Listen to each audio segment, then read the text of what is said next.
meeting of the Partnership Scrutiny Committee being held today, the Thursday, the 7th of July 2022. This meeting is being webcast with the exception of any business that the committee resolves to exclude the press and public because of the likely disclosure of exempt information as defined by the Local Government Act 1972. Now, this meeting is being held as a hybrid meeting with committee members attending in person at the Council Chamber in County Hall, Ruthin, or remotely via video conference. Just for transparency purposes, I'm going to just say who is present here in the chamber and who's attending remotely as far as committee membership goes. Now, remotely, we've got Councillor Pauline Edwards. I think she's the only member I can see that's attending remotely at the moment. Oh, Councillor Elfed Williams is as well. Sorry, didn't see that. And Councillor Elfed Williams is. Now, also in the chamber here, we've got the Chair, Councillor Joan Butterfield, Councillor Kelly Clewit, Councillor Bobby Feely, Councillor Martin Hogg, Councillor Terry Mendes and Councillor Peter Scott, and also lead member Ellen Heaton. That's who's here at the moment. Okay.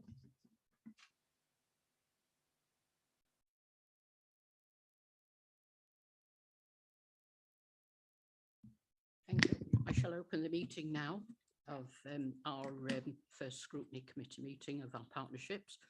And our first item is apologies. And have we had any apologies? Yes, we've had apologies from Councillor Jeanette Chamberlain-Jones and also from Nicola Stubbins, the Corporate Director, but Gary Williams is here deputising for Nicola. Is Gary online? He's online, yeah. Yes. Okay, thank you. Our next item of business is declaring interest. If anyone has an interest to declare, you'll find the form on page 5. Just before you do that, I'll just read this as well. Okay. Members will be aware of the requirements under the Council's Code of Conduct to declare any personal or prejudicial interest in respect of any business to be considered at today's meeting. Such interest should be declared now or as soon as the councillor affected becomes aware that they have a personal or prejudicial interest in today's business. All members declaring an interest are required to state clearly what that interest is and to advise whether it is a personal interest or a personal and prejudicial interest as defined in the Code of Conduct. Any member declaring a prejudicial interest is required to leave the meeting for the duration of the business and can take no part in those proceedings. Members with a personal interest only may take part in the debate and any vote. If a personal or prejudicial interest is declared today that has not previously been disclosed and recorded, the councillor concerned will be required to complete and sign the declaration of interest form, which is available from any of the committee support staff. Thank you. Could I just ask, I'm an employee of Betsy Cadwallader, so would I need to declare an interest there? Yes, you would declare an interest as an employee. Is it a personal or prejudicial interest? Right. Okay. Thank you. You will find the form on Elfed as well. as Elfed. It's online, Elfed. Are you declaring an interest, Elfed? Yes, I'm the Director of Convent Denbighshire Mental Health Advocacy Service on point 8 on the agenda. I have filled the form in and sent it in to Stephanie Jones this morning. Sorry, Elfed. Dach chi'n gallu codi'r volume I fyny chydig neu? Just could you raise the volume, please? We can hardly hear you. Oh, that's better. Yeah. Dwi'n datgan diddordeb yn pwynt 8 ar yr agenda. Declaring an interest in point 8, and I have completed the forms and submitted them this morning. In personol di hwnna, Elfed? Personol, The personal interest, yes, it is. That deals with that one. I have no urgent items that have been asked of the chair. Have we had any urgent items to you, Rhiannon? No? No, I haven't had notification of any urgent items. Thank you. We'll move on then. We're moving on then to the minutes of the, oh yes, we've got to do with the appointment of the Vice Chair. I beg your pardon, members. I beg your pardon. So are there any nominations for the Vice Chair of Partnership Scrutiny? Yeah, I'd like to nominate Peter Scott. Is that seconded? Thank you. Are there any other nominations? Well, if there are no other nominations, then I think that Peter, we need to vote and see whether that curries favour with the rest of the committee, but there are no other nominations. Are members happy to receive Peter's nomination as Vice Chair of Partnership Scrutiny? Thank you. Thank you. Peter, congratulations. Thank you, Chair. I'll be Vice Chair. very pleased to work with you and Thank you. keep the Scrutiny Partnership Committee going to the best of my ability. Thank Thank you, you, Chair. Peter. Thank you. We will move on now. We've done the urgent items, we've done the Vice Chair. So we are going on to the minutes now of the last meeting of Partnership Scrutiny, and that was held on the 10th of February. And I do realise that there are no members here that, other than myself, that were present at that meeting. So I will move the minute as a true record. Is there a seconder? Thank you. Thank you. I'll go down the. Oh, yes. Are everyone in favour that this is a true record? Thank you. I'll go through it for approval. Any matters arising. Page 10, 11, 12, 13 and 14. Are there any matters arising? I had one, Chair. Can't get the computer to work properly, so I'm on my phone at the moment. There was an item, they were looking for better type of pesticide on the last one. I wondered if that had been progressed. I can't find exactly where it is on in the minutes, Chair. I'm sorry. I can't give you an assurance from the department, No. but I do know that they did recall the pesticide that they were using, and they replaced it with the provider with another chemical mixture that was more user friendly, or I'm not sure the weeds would have approved, but it's doing the job and it is killing the weeds, Peter, and it was approved by the committee. Thank you, Peter. Thank you. Are there any other matters arising? No. Right then. So have we got the people here to present the paper? I can't see them. We are moving on to agenda item 6.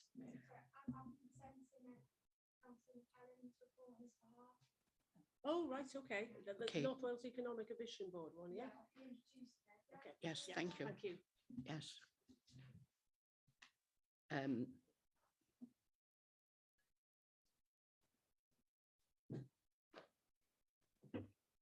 This is Helen will be presenting on behalf of the leader the paper on the Economic Development Board. Thank you, Helen. We've all received a copy of the introduction and also the North Wales Growth Deal. We've all got the papers and I'm sure we've all read them. So Helen, it's over to you to introduce them. Just for information as well, we've also got the officers in attendance. We've got Emmeline Jones here. We've got Hayvon Evans, David Matthews and Stuart Whitfield from the North Wales Economic Ambition Board as well. They're joining remotely.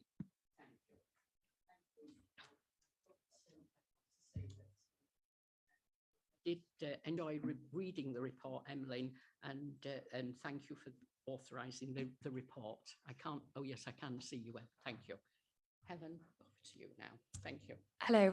Sorry, the lead member, Councillor McClellan, can't be here today. He's currently with the Minister for North Wales, Leslie Griffiths, discussing the regeneration of rail. So I'll be introducing this report on his behalf. So the purpose of this report is to provide scrutiny with an annual and quarterly performance of the work of the North Wales Economic Ambition Board. So the board provides all 6 of the local authorities in North Wales with a quarterly performance report, as well as attend scrutiny each year. We have officers from the Regional Growth Deal Portfolio Office here today to present and to answer any questions members may have, as well as Denbighshire County Council officers too. The recommendations within the report is for members to consider the contents and to provide any comments or feedback. So I'll now hand over to Emlyn to provide any further details, if that's okay. Yes, diolch yn fawr. Thank you, Councillor Heaton. Hopefully you can hear me okay. And I'm coming through loud and clear.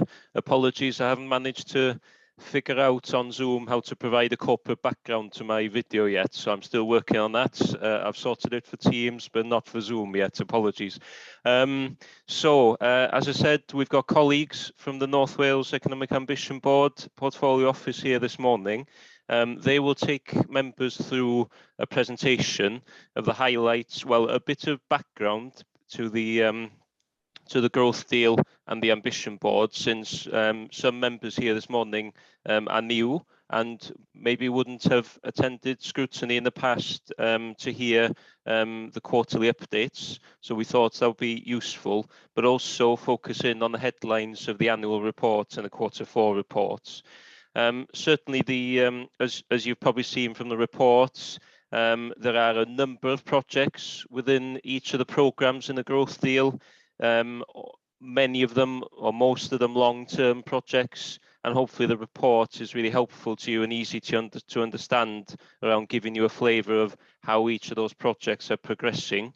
And I'm sure Heath will touch on this. There is obviously governance in place for the growth deal, and that includes Denbighshire Council member through the leader and officer involvement in the programmes and the board overseeing each of the programmes. So we have a number of officers that attend those programme boards and obviously input in from a Denbighshire perspective. So I won't hog any more of the limelight, so I'll pass over to Heath now, who's the operations manager for the growth deal team, who'll take you through some slides and the presentation, and we've got colleagues here today which will help to answer the questions. So I'll hand over to Heath, if that's okay, Chair. Diolch yn fawr. Bore da, good morning. Diolch yn fawr, Emlyn. Thank you, Chair.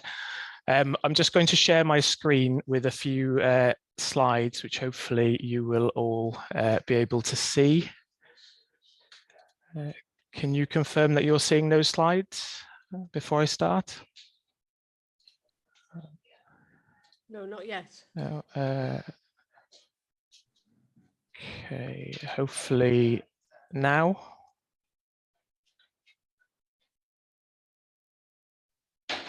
Heath, I can see them remotely. I don't know where everyone else can. Yeah, we can see them in the chamber as well. Brilliant, thank you. I will crack on. So thank you for having us here this morning. I'm Heath Vaughan Evans. I'm the head of operations for the Portfolio Management Office of Ambition North Wales, and I'm joined today by David Matthews, who is our Land and Property Programme Manager, and Stuart Whitfield, who is our Digital Programme Manager. As Emlyn set out, just a few slides to introduce the papers really today. Ambition North Wales is, as has been mentioned, the partnership that covers the 6 local authorities in North Wales, but the board also includes the 2 universities, Bangor and Glyndŵr, as well as the 2 colleges, Coleg Cambria and Grŵp Llanrhill Menai. We as a portfolio management office report to the board. They set the direction, they make the decisions, and we are here to deliver. There is also an officer board that works underneath the Economic Ambition Board, known as the Portfolio Board, that we report to as well. So significant oversight there from all 6 councils. We do report on a quarterly basis and an annual basis to those committees, and those papers are shared with all the 6 local authority scrutiny committees, as well as UK and Welsh Government as funders of the growth deal. The board's been in existence since around 2016 and has set a vision for North Wales as a confident, cohesive region with sustainable economic growth. We have 4 principles that underpin that in terms of a connected North Wales, a smart North Wales, a resilient North Wales, and a sustainable North Wales. So that's just a bit of high level content. The board has a wide remit across the economy in North Wales, but we are primarily here today to talk about the North Wales growth deal. The growth deal itself, its terms were signed in 2019 after a lengthy period and a lot of work from officers across the partners. We as a portfolio office then came into existence in January 2020, and by the end of 2020, December 2020, we managed to secure and sign the final deal agreement with both governments, securing 240 million of investment into North Wales, 120 million from each government.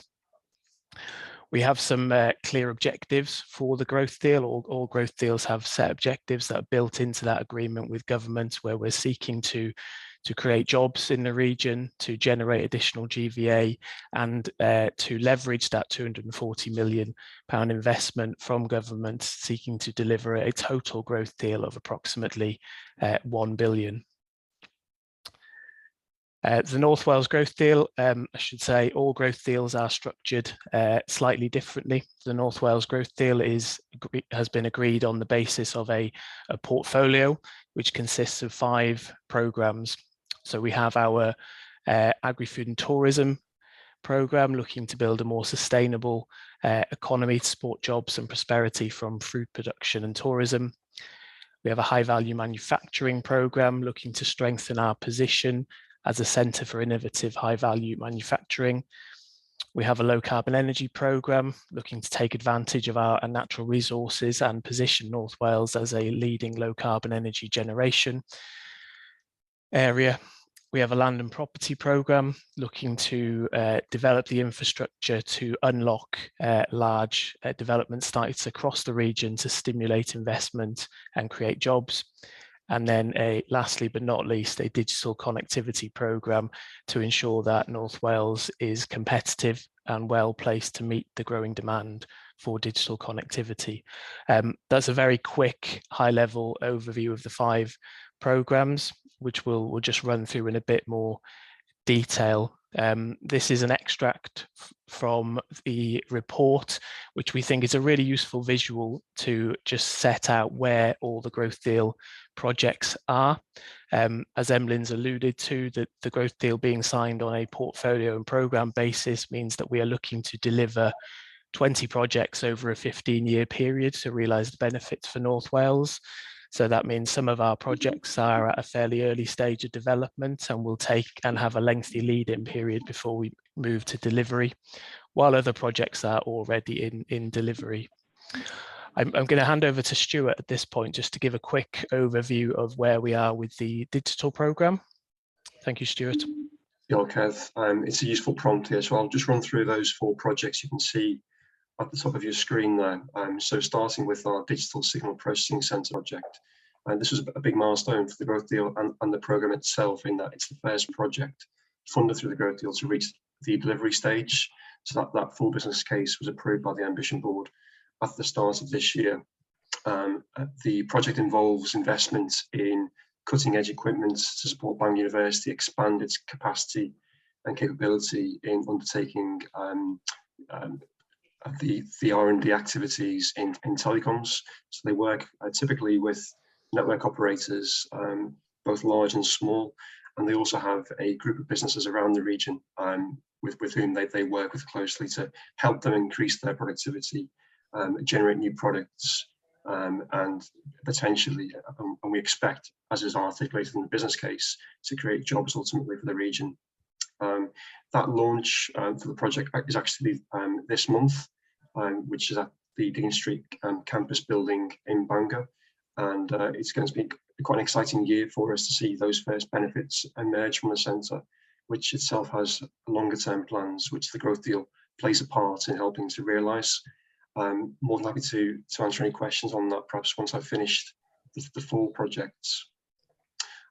The next project there is what we call the Connected Key Sites and Corridors project, and the aim here is to introduce full fibre broadband connectivity to commercially significant sites around the region, so typically business parks, but also to improve the prospects for mobile connectivity to be introduced, particularly 4G on our transport routes. That activity to identify those targets has been extensive, and that's taken place over the last year to 18 months. Most recently, a comprehensive survey of 4G coverage around the region's main A roads, which I think geographically is one of the largest such surveys in the UK. The power of that for us is that it gives us independent information from which we can identify where we need to invest strategically in the region to make a difference on 4G connectivity. A key requirement to improve that mobile coverage is also fibre connectivity. So we're effectively hitting two targets in terms of broadband to business parks and improved fibre backhaul. That's the connection to masts, for example, through a single project, hence why it's called the Connected Key Sites and Corridors project. The SRO, the senior responsible officer for that project, is Barry Eaton from Denbighshire, and he has a project board around him, plus a wider stakeholder group to advise the board in making decisions. As you can see there, we're currently at the strategic outline case stage. That will be followed by an outline business case, and then finally a full business case next year. And after that point, we get into delivery. So a lot of work to be done just now on preparing the documentation for the board, for the ambition board to ultimately approve next year. The next project there is the Connected Campus project. The SRO, this is Niall Waller from Flintshire County Council, and again supported by a project board and stakeholder advisory group. The project is our largest by value in the digital programme. It's very ambitious in its scope, and at this stage, at this strategic outline case stage, we've identified 5G at, again, principally business parks, but also major transport hubs such as the Port of Holyhead as being the focus here. And this is to provide the businesses and the industries at those sites, again, with the most cutting edge effective technologies for communication, both now and for the future. So in common with all these projects, we're looking to introduce network infrastructure which is future-proof as far as we can, and also meets the needs of the immediate economy, the enterprise that we have here, and those for the future. So 5G is looking likely to be a key technology which we invest in through the Connected Campus project, but not exclusively. We've identified a range of network technologies which may be of relevance to the industries that we have. We're looking at the moment at advanced manufacturing. We see this as a big area for benefits from the project, and we've most recently met with the AMRC Centre at Broughton to understand how we can engage businesses around the region, including in Denbighshire, which I believe that they're currently working at the moment through a local project to see how we can harness that engagement for the benefit of the project. And then finally, our last few percent project, this is effectively our rural broadband intervention to improve the availability of superfast broadband in all 6 counties of North Wales. As I'm sure you're all aware, we have a wide disparity in coverage of superfast broadband, unfortunately, both in the UK and within the region, and that also falls within counties themselves. The project is at a fairly advanced stage now.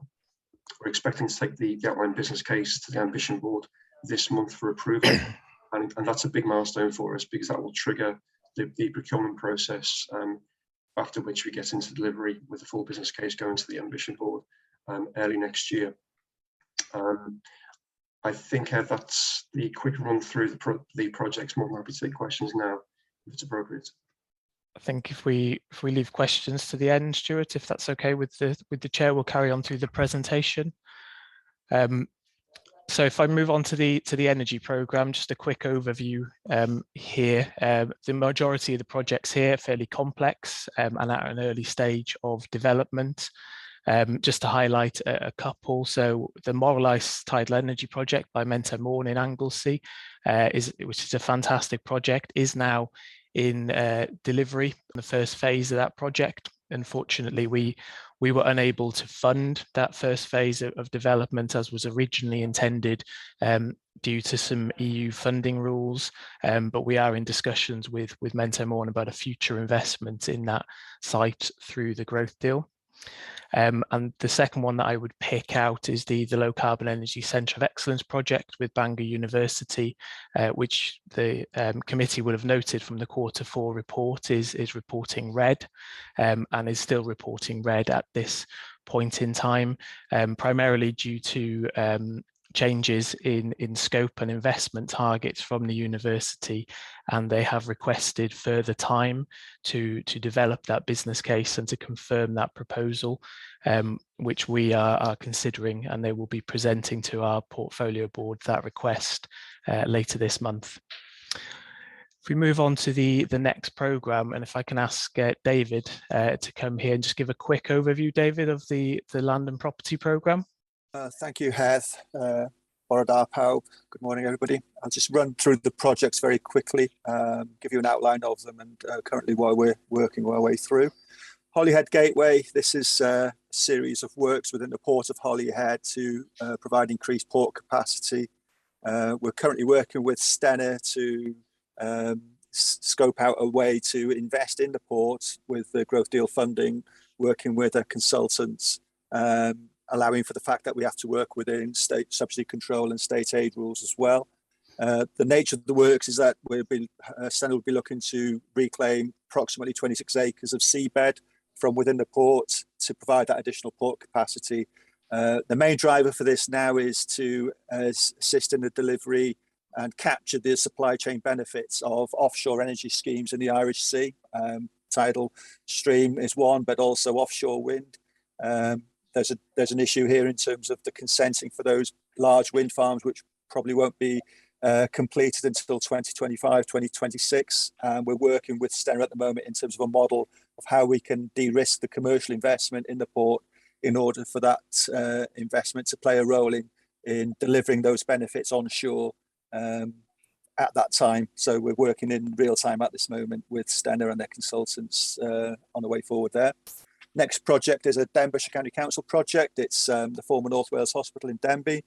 We're working with Jones Brothers, who are the development partner, and the council officers in terms of delivering the initial phase for remediation works and demolition works on the site to provide a clean site for Jones Brothers then to take the project forward and deliver the refurbished and safeguarded listed building, and also to deliver the enabling scheme of new homes and commercial buildings as well. Next project is another Denbighshire project, the key strategic site in Bodelwyddan. We're working again with Denbighshire officers in terms of the potential change in the planning policy and the scope of the project that will reflect that change in planning policy. And we have to then assess how that then may impact the project as it sits within the growth deal. So that's happening in real time. The next project is the Western Gateway project in Wrexham, working with the local authority and Welsh Government here. This is a 12-acre plot of land at the edge of the town for employment land. We're working with Wrexham. They're currently doing site surveys, biodiversity, site investigation, and so on.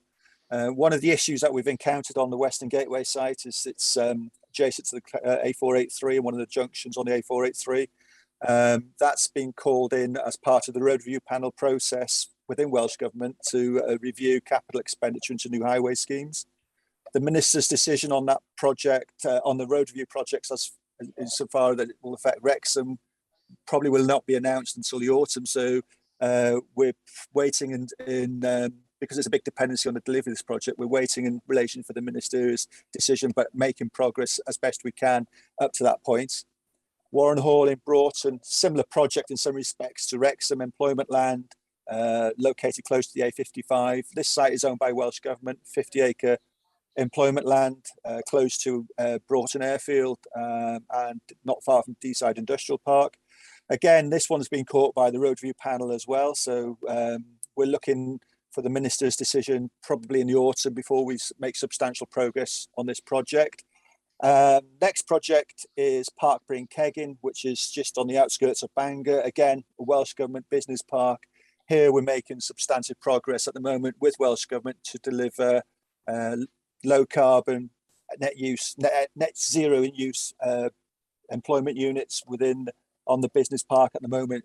There's no advanced factory units there, so we're looking to provide up to 3,000 square meters of modern, energy efficient, future-proofed employment space to kickstart investments onto the park and provide move-on accommodation for local businesses and potentially moved investors as well. And that gives you a quick run through the projects where we currently are and what we're hoping to achieve in the fullness of time. Back to yourself, Heath. Thank you, David. Next, we have the Agri-Food and Tourism Programme, 3 projects in here. The Glynllifon Rural Economy Hub is the most advanced. The OBC was approved last year, subject to Group Denbighshire Menai completing the planning process. This is another project that has been reporting red as of the Q4 report, primarily due to challenges around cost inflation at this moment in time, and the fact that the planning process had not commenced.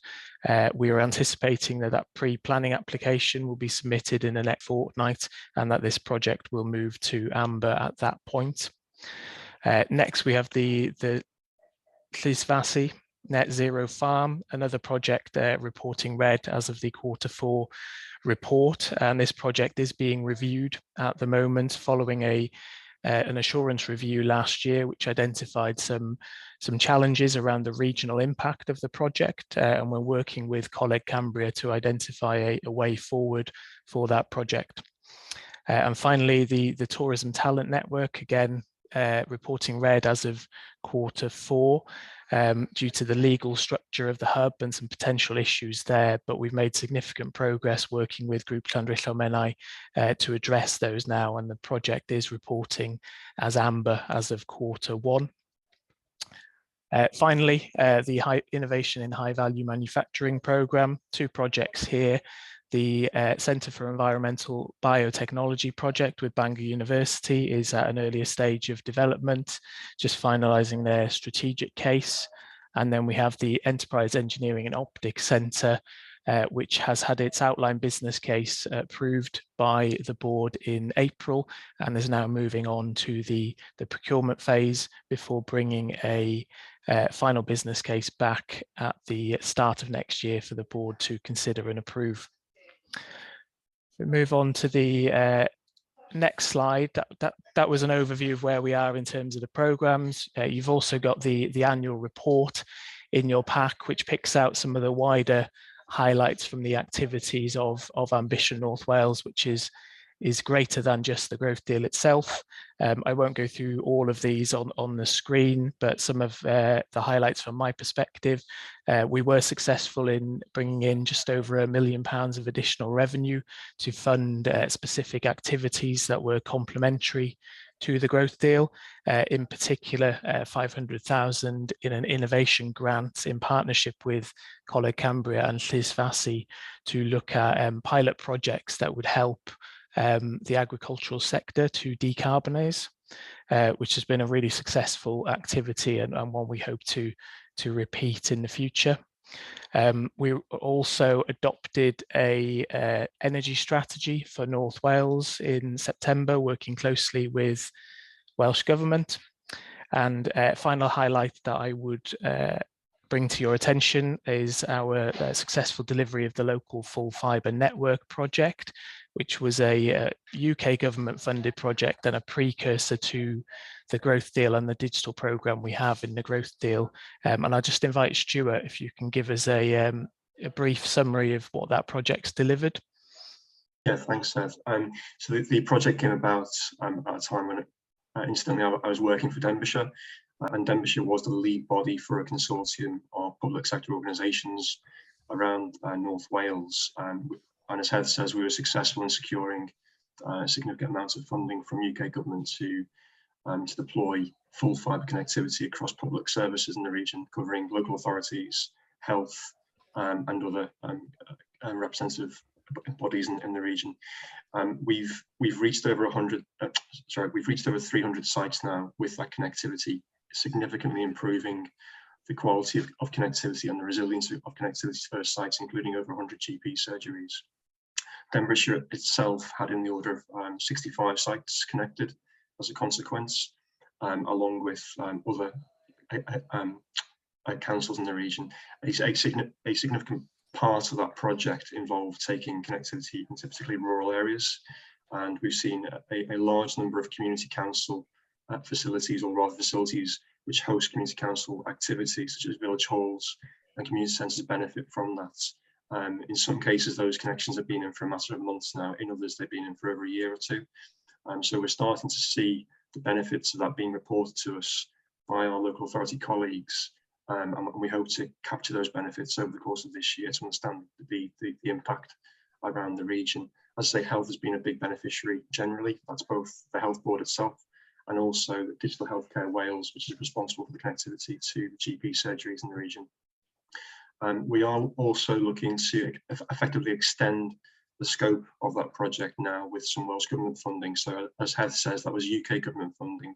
Welsh Government have also now approved further funding to extend this to around 28 sites, 28 more sites in the region, after which we expect that we'll have taken full fibre connectivity, that kind of highest quality of broadband, if you like, to all public sector sites in the region, which either require it now or are likely to require it in the short to medium term.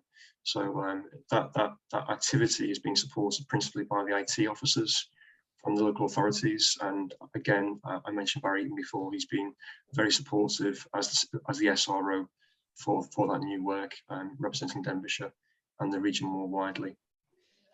Thanks, Ed. Thank you, Stuart. Finally, if I may, just a quick plug for our website, uchelgaisgogledd.cymru or ambitionnorth.wales, where you can find all of our reports and information on all the projects and where they're at in what I think is quite an accessible format. Thank you very much. We are happy to take any questions, and I'll stop sharing the slides now. Thank you. Thank you for the presentation. I'm sure that there will be some questions from members of this committee. And I think the first person that wants to ask a question is Councillor Bobby Feely. Bobby? Okay, thank you.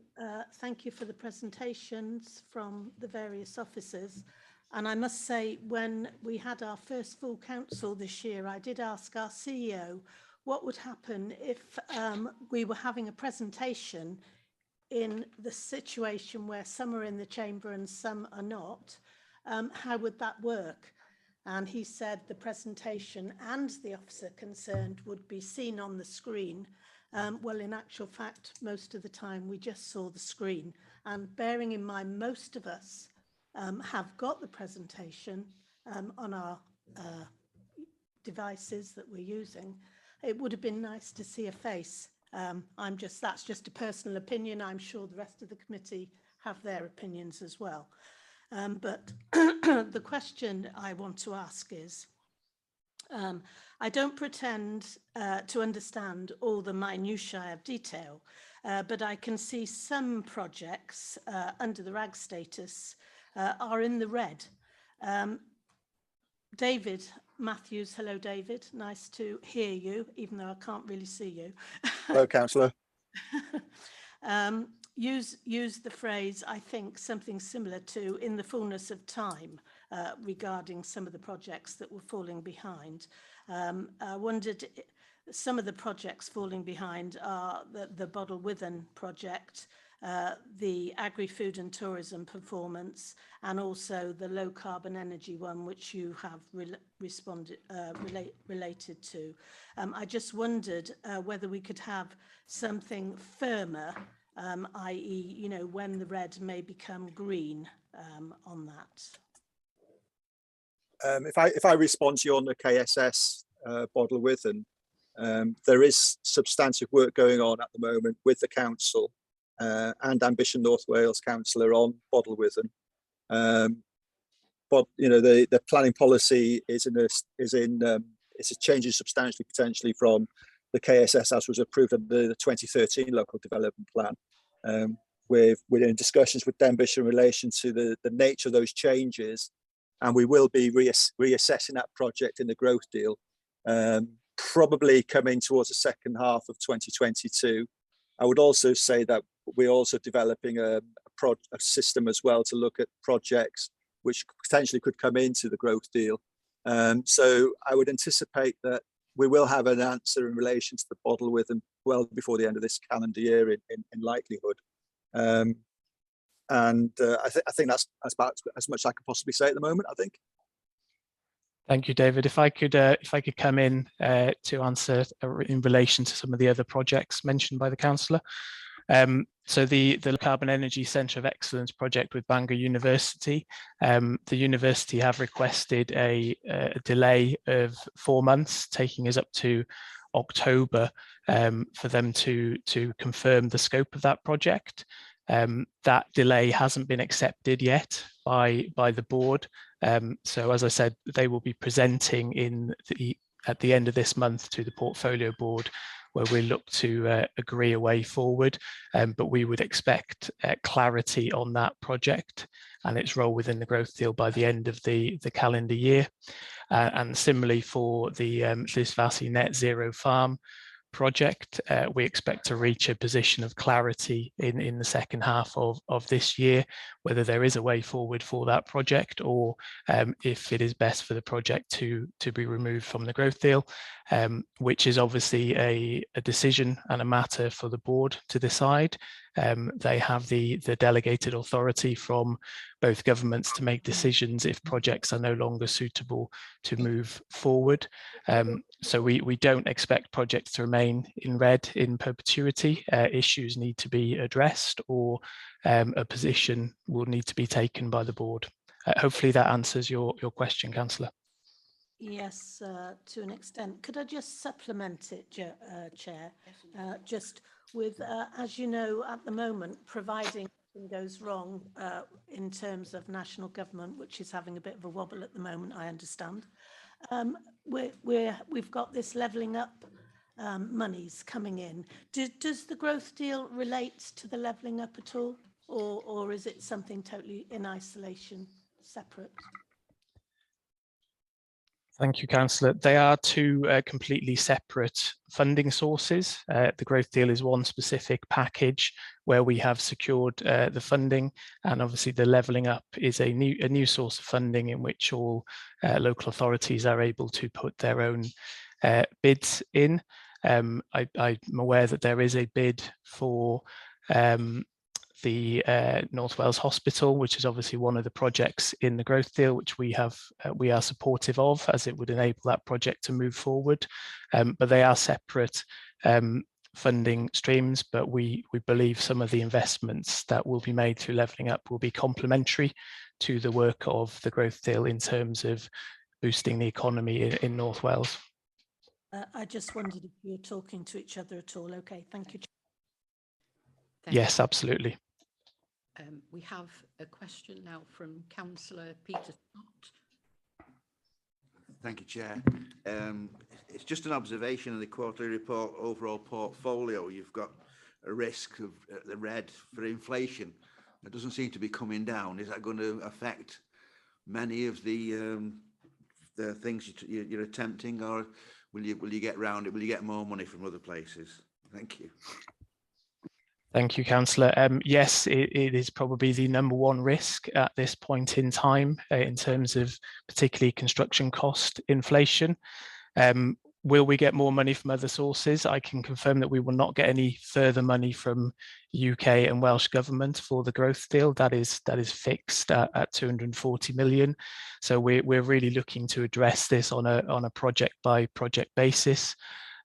Is it possible to make savings in terms of designs and materials? Is it possible to look at innovative procurement approaches?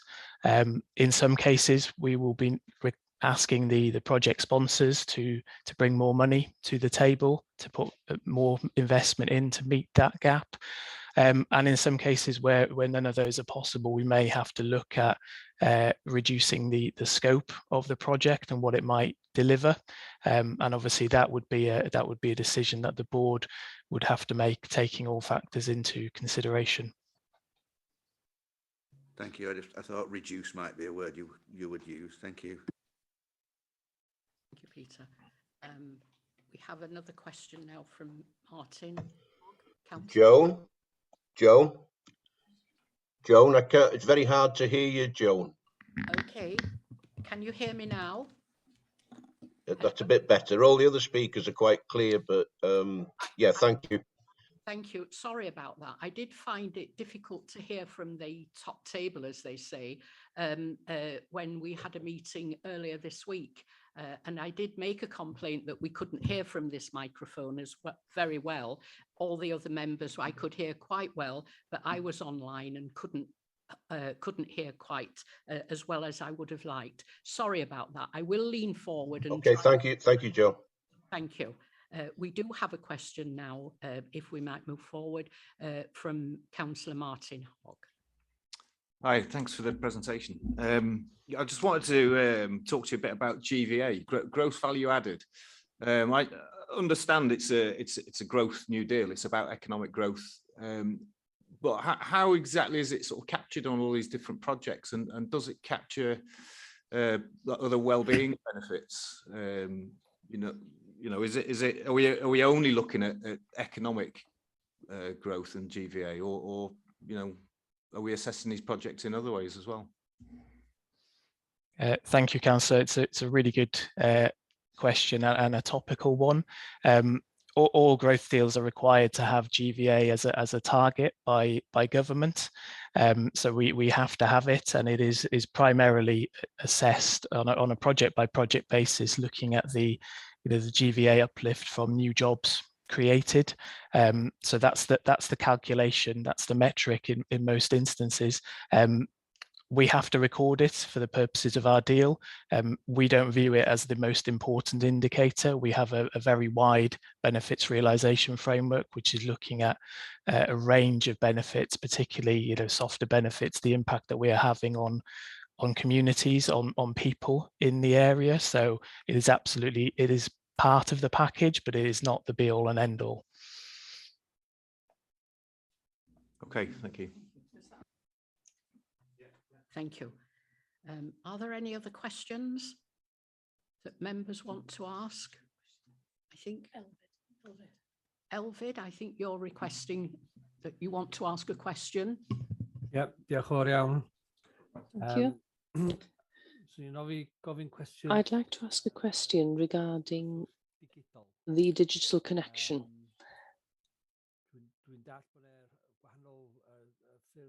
I understand that there are different ways of measuring the digital connection, and there was one project connecting buildings, and I assume that rural schools are part of that.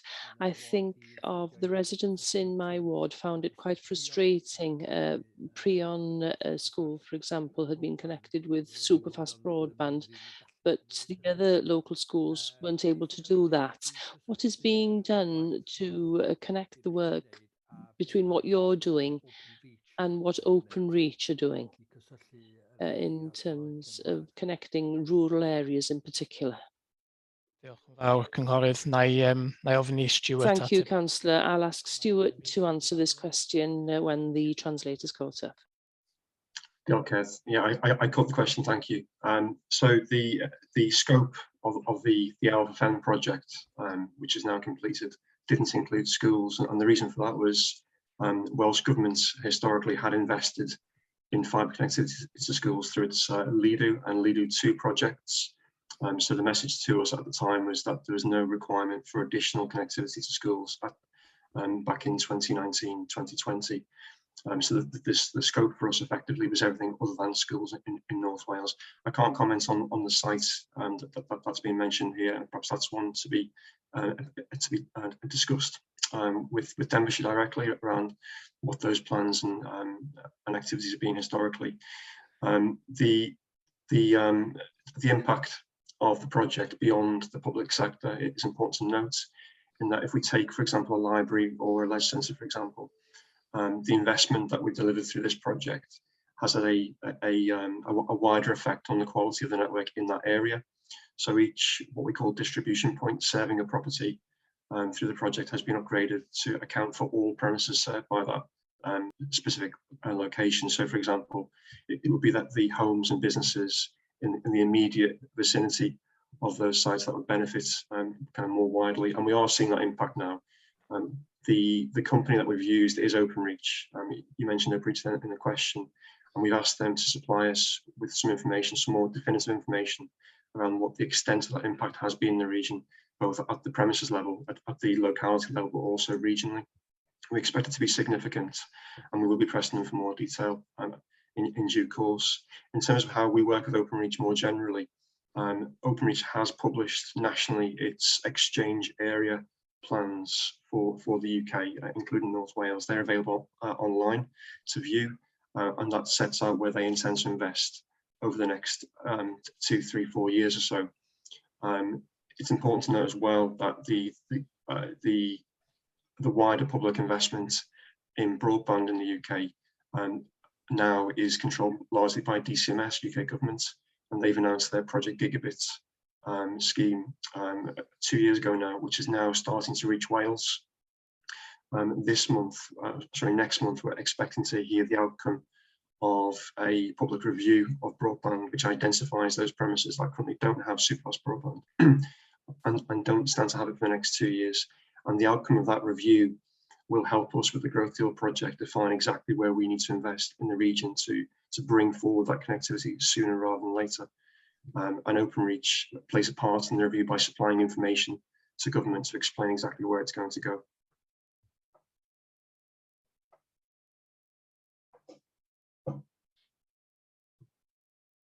Thank you. Are you content with that answer, Councillor? Yeah. Thank you, dear. Thank you. Are there any other questions? I'd just like to ask a question, if I may, and I believe this might be for David to answer. I'd like to go back to the Bothler-Widden scheme that is here, and in the indicator red. I'm just concerned about it. It's not just high risk, but it's gone as far as to say that it may not be retained as a current set out within this growth deal. And I am concerned that if it's not, and if it is, the indicator is red now, and there is a lot of fragility around the scheme. When will we decide to actually pull the plug on this scheme, and how robust is the scheme for us to be able to slot another programme of work that would be beneficial to Denbighshire? Thank you.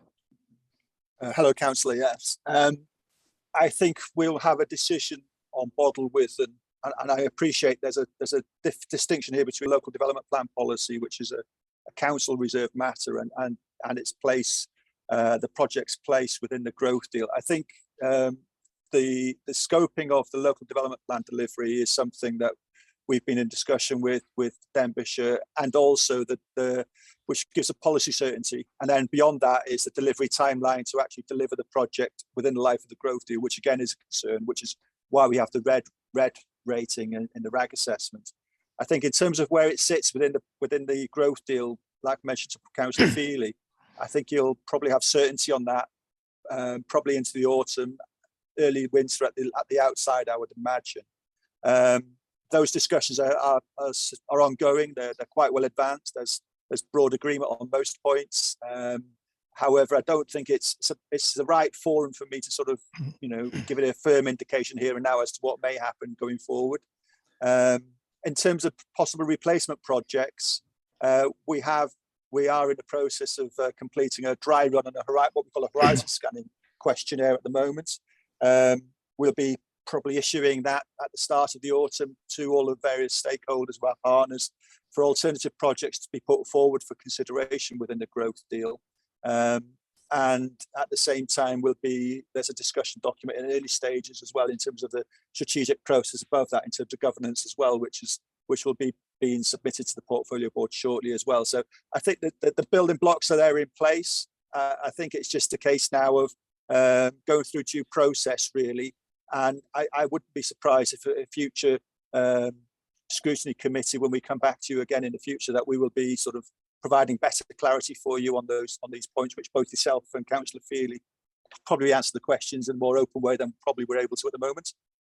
If I could add to what David has just said from a more generic process perspective, obviously, the scope of growth deal projects is primarily a matter for the project sponsor, in this instance, Denbighshire with Bodo Withan. We are not here to determine planning policy on that site. That is a matter for Denbighshire. What we do need to do with any project in the growth deal is if the scope of that project in terms of what was originally set out in the growth deal changes significantly, as is the expectation in Bodo Withan, the board has to review that project and make a determination as to whether the project should remain within the growth deal and be funded by the growth deal. That is for the board to decide. In an instance where the board decides to remove a project from the growth deal, it is an economic ambition board decision as to a replacement project, but UK and Welsh government would expect any replacement project or projects to deliver a similar level of benefit and regional impact as the project that is removed, so we can deliver against our targets and our aspirations for the region. And there would be a transparent and robust process to identify any replacement projects. Thank you. Thank you for that. I'm just looking on page 24 as well, that I have an interest in the communication and engagement. It is green, I have to say, but it does say that you've produced a video of featuring activities of pieces of work and so on to promote this particular region. And I wonder, might this video be available to councillors, because it would be a valuable tool for us to be able to see some evidence of what's happening. And I'm sure that we could perhaps, I'm not sure how long this video will be, but I'm sure that the full council would benefit, perhaps it's certainly in Denbighshire, from seeing the video, and certainly this particular committee would, that do scrutinise this issue. Thank you. Yes, thank you, Chair. I can ask our communications officer to send that on to Rian to distribute to the members. Thank you for that. Are there any other questions from anyone outside our committee? Emlyn wants to come back. Yeah, okay. Emlyn, would you like now to come back before we end the discussion on this? Oh, thank you, Chair.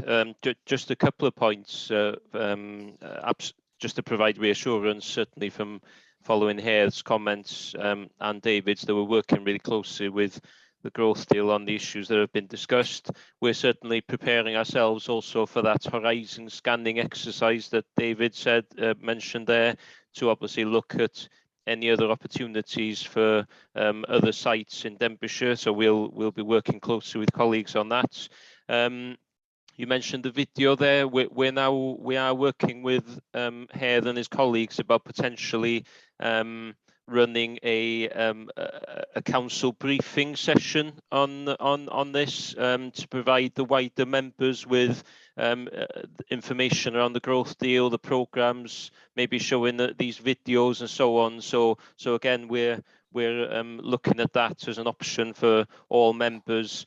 And just finally, we'll, in accordance with the usual practice, we'll be circulating the Q1 performance report for this current year for the information of scrutiny members in the coming weeks, as usual, really. So hope that helps. Diolch.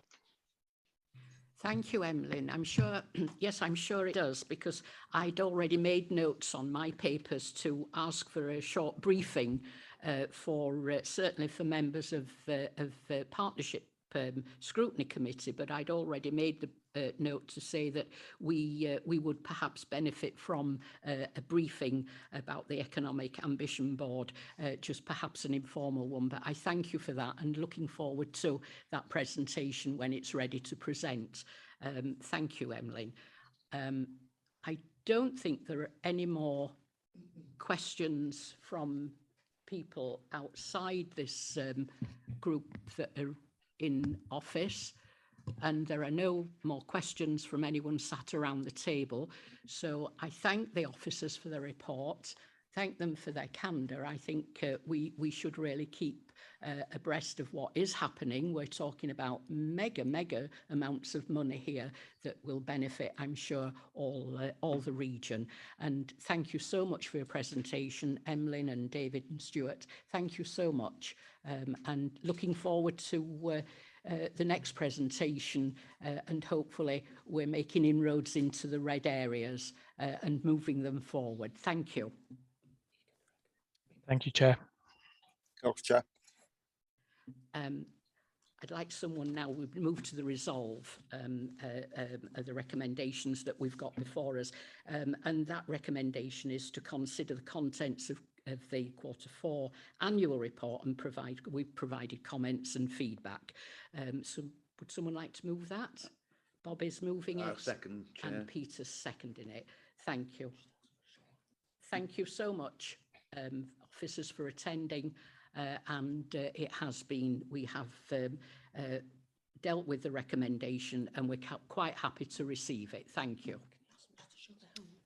Oh, yes, of course. Sorry, members, I forgot to ask you to show a hands of approval for the recommendation. And I see there. Thank you. Thank you. That's quite clearly accepted by the committee. Thank you, officers. Thank you. Diolch yn fawr. Diolch. Now, we're going on now to our next piece, which is, let me get my, yes, let me just get rid of this one. That's the one that I was very interested in.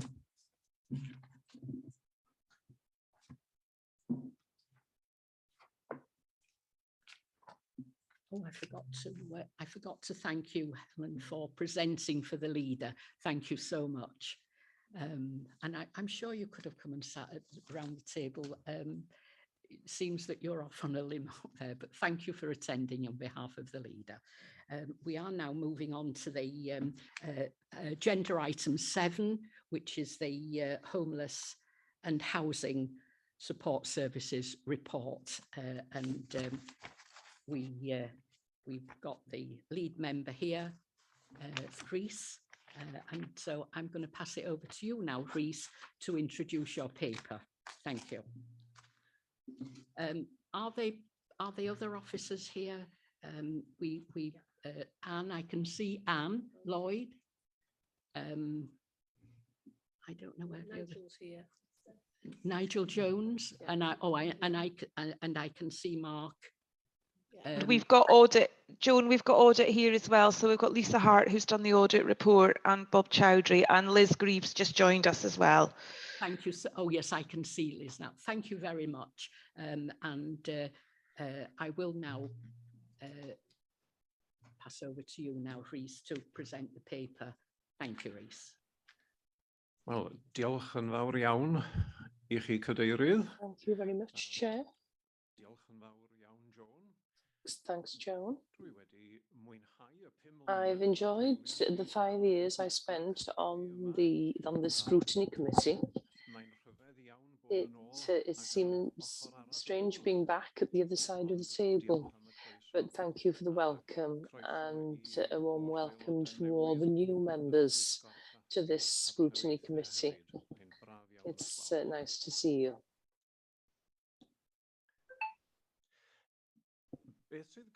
What you have before you today is a report on the work of the Homelessness Service. Also, there is an attachment 1, a report on the progress that's been made in the service, and that appendix is from the Internal Audit Department of the Council. Very briefly, homelessness has been and still continues to be a challenging issue for all local authorities, and new approaches were called for by Welsh Government. I've been a member of this Scrutiny Committee for a number of years, as I said, and I've received reports from the Homelessness and Housing Support Services, and I've also been on the Governance and Audit Committee and have followed the progress with great interest. So to take you through the report today. We've got a number of officers present. I'm trying to identify them on the screen. We've got Liz Grieve, who's from the senior leadership team. We've got Anne Lloyd, the acting head of community service support services. We've got Nigel Jones, the service manager. We've got Mark Dixon, whose job description I've just forgotten. Housing Development Manager. Okay, thank you. And last but not least, we've got Lisa Hart, the Senior Internal Auditor. So I shall now hand over to Anne Lloyd to take you through the report. Thanks, Rhys. Okay, so this is an update to a paper that came through Scrutiny previously in about November, December time, and is designed to give you an update on in relation to the homelessness service. So homelessness went through a significant change. Sorry, Anne, I think you're breaking up. Oh, I'll put my camera off. That might help. Thank you. Is that better? Yeah. So homelessness went through significant changes back in early 2021, and I think the last time we came to Scrutiny, we hadn't quite managed to fill all the vacancies that we had, because we'd developed a multidisciplinary team to help support homelessness. That has all been completed now, and the service has got much more bedded in to the approach that Welsh Government want us to take, which is addressing the wider impact to homelessness, as well as obviously trying to secure permanent accommodation. So just to give you an overview, really, the numbers that we've got in emergency and temporary accommodation remain around 180 households. Now, when we talk about households, that can be single people or it can be families. And what happens is, as we move people out, we're getting more people in. So the number is sort of remaining pretty constant, varying between 150 and 180. But the biggest issue we have is single people under the age of 35. They remain a high proportion of the number of people we're accommodating, because they find it so difficult, or we find it so difficult, to get them move on accommodation. And the other challenge we've got is very large families where there is more than 5 or 6 children and they need bigger properties. So that is a big issue for us. What we've done is, during the last sort of 12-18 months, we've worked really closely with our own community housing team and with some of the other registered social landlords, and we've managed to secure 99 households in a permanent tenancy in social housing through the direct lets process that we've had following the suspension of the allocations policy during the COVID outbreak. We also work closely with the private rented sector, but that has been quite challenging, because as we started to develop a private rented sector scheme, the housing market changed and the demand for rented property obviously soared and the prices went up. So private sector landlords obviously saw an opportunity, and the number of people coming forward to support homelessness was quite reduced. The Welsh Government have subsequently changed that scheme, and we're just implementing that now, which means we can take on private rented sector properties and guarantee a lease for up to 20 years for a landlord, which is quite appealing, I suppose, whereas previously it was only up to 5 years. So we're in the process of getting that up and running now.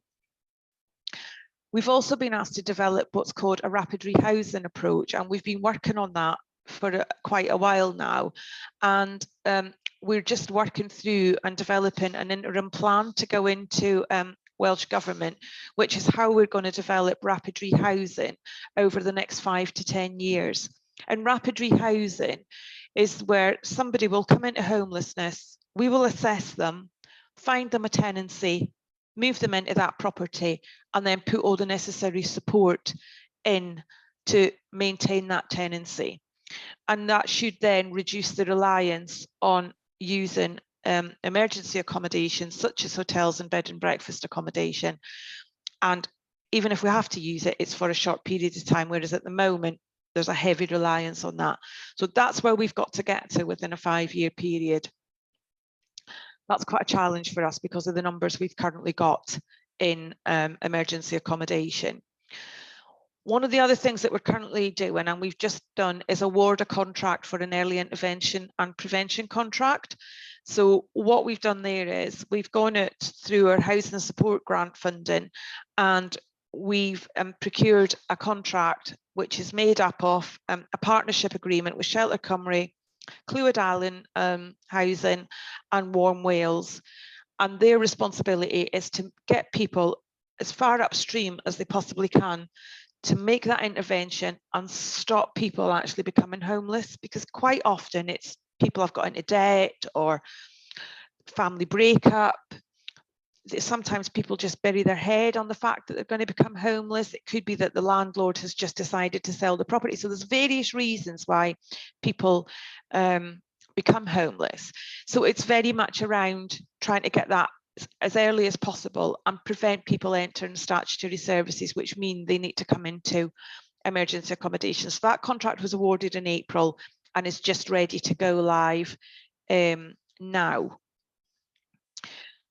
The other thing I just want to mention to you as well is rough sleeping. So you'll probably notice in this report that there's not much mention of rough sleeping, and that's because typically in Denbighshire, we don't have that many rough sleepers. Our numbers remain pretty static at around 5 or 6 people, and that fluctuates, but we have got 2 or 3 people who have been rough sleeping for, or what we would deem as rough sleeping, for a number of months, in fact into years. We engage with them constantly, we keep in touch with them. They do not want to come into accommodation. So we do have them and we do manage them, and we've got a team that goes out and obviously keeps contact with them, but the numbers that we have are quite small. So the number of people coming into homelessness is usually through a loss of tenancy for some reason or another. As I say, family breakup, debt, antisocial behaviour. Sometimes it's people coming out of prison. So there's various reasons why people are coming into homelessness. So there's a lot of work going on at the moment, as I say, with this rapid rehousing model to make sure that as a council, through a one council approach, we're doing everything we can to look at affordable housing, suitable housing, to make sure we can start to offer tenancies. And that's why there's so many of us at the table today. And obviously Liz and her team are a key part of that, but not the only part of that. That service. Obviously, we need to look at a range of properties. So it's just to reassure you that there is work going on to try and address the need for housing, and we're doing that as a one council approach.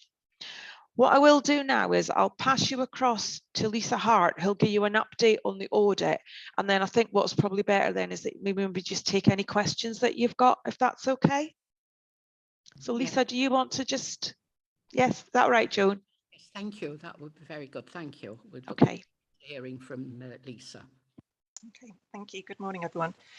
So the original audit of homeless accommodation was concluded in March 2020 and raised 7 risks and issues, 2 of which were major, one relating to the prolonged use of emergency and temporary accommodation, and the other in relation to insufficient monitoring of accommodation and citizens. The low assurance rating was raised because obviously the significance of the risks identified. We carried out our first follow-up review of this audit and was reported to Partnership Scrutiny in December last year, and it identified a number of areas that had made improvements, but they were taking longer to be delivered than anticipated, and that was because of the COVID pandemic and the implementation of the new staffing model, and therefore our low assurance rating remained.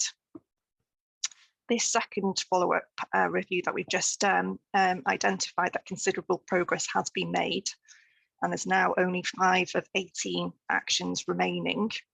The main area for improvement is to do with the recording of case reviews and putting in place written procedures, and therefore we have increased our assurance rating to medium now. We plan to do our next follow-up review in December. So we will establish progress with the remaining actions there. The only other thing I just wanted to clarify, the purpose of this follow-up review is not to retest all the controls that were there originally that we found in the original audit. It's just to obviously establish progress with the actions detailed in the action plan. And the covering committee report mentions that it's going to Governance and Audit Committee in July. Just like to clarify that is September now as part of our internal audit update report. But all Governance and Audit Committee members have had a copy of this report as well, this final version. So we'll have seen the report already. But happy to take any questions on the audit. Thank you, Lisa. Now, I think now we will go to questions from the membership, and our first question to officers is from Councillor Bobby Feely. Thank you, Chair. Thank you for your presentation. First of all, can I just commend the work that's taken place? I know a lot of work has been done within the team to try to restructure and improve. And I know also how hard everybody works. The new structure has shifted the focus to prevention and gives a more wraparound service. I'd also like to endorse the sort of cross-service corporate approach, more strategic approach to homelessness. But I still think on a personal basis that it would sit better under housing. That's just my opinion. You know, I'm sure others don't agree. So I have got a few questions to put for you. One is to do with Housing First, and I wonder if this is still happening, whereby you're housed first and have 24-hour care whilst you're getting settled in. The other thing is relating to the audit report, just to ask Lisa, when I read that over 70% of the actions recommended by the internal audit had been carried out, I was disappointed that it was only a medium assurance that had been issued, and I wonder if we can expect an upgrade anytime soon. The next one probably would be Anne, which in your report says a high proportion of homelessness is in the 35-year-old bracket, which I assume this is the result of the sort of disadvantageous benefit cap. And I wonder if any progress has been made to increase this as part of the Welsh Government new legislation. They brought in loads of legislation. I know you've had to cope with that as well, but also money. You know, I wonder if they are going to try and address the issue, which is quite a big issue of the 35-year-olds. And the last question is, overall, I wondered if you could say that things have improved since the pandemic has lifted somewhat, and also jobs have become easier to attain. I wondered if you can see a benefit from that within the homeless team. Thank you, Chair. Oh, yeah, I'll pick it up, Joan, to start with, if that's okay. So in relation to Housing First, yes, Housing First is still carrying on.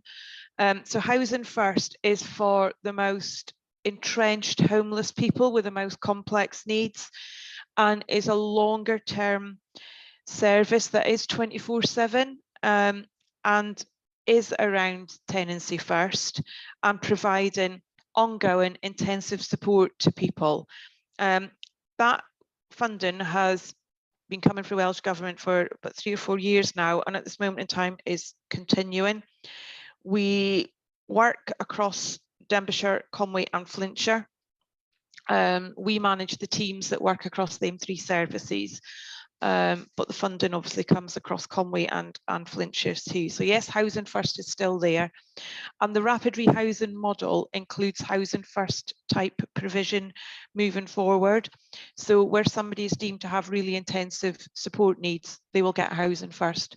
But some families may only need a lighter touch because they might just need settled into their property and may only need short-term support. So moving forward, we look at, or even now, we're looking at assessments based on the level in need on the individual or the family that come into homelessness, and Housing First is a key part of that. So I hope that answers your question on that. I'll skip the audit question for now and I'll answer the other two, and then we can maybe go to Lisa for the audit question. Under 35s do remain a problem for us, and it is because they're only entitled to local housing allowance rates for housing benefit, which is lower than typically they can afford. We haven't heard anything that is changing, although I'm aware that there is noise around it and that it's going to have to be reconsidered as part of the wider agenda, but I can't give you a definite answer on that one at the moment, but we are aware that it's something that's being looked at. I don't think things have improved dramatically since the COVID pandemic. The numbers are still quite consistent coming into homelessness. We've seen backlogs in eviction, no fault evictions going through courts. So that has started to pick up. So we're still seeing the same numbers coming in. I think the number of people getting jobs from homelessness is obviously limited, because if you're homeless, it's quite often quite difficult to keep a job. But we do work really closely with Work in Denbighshire, and they do provide support to the people that we support. So we've got dedicated resource within Work in Denbighshire that work alongside us. So I don't think we've seen a massive improvement, Bobby, at this moment in time, but it's something that we're obviously constantly reviewing. So I hope that answers the questions for me, and I'll pass you across to Lisa to answer the audit question, if that's okay.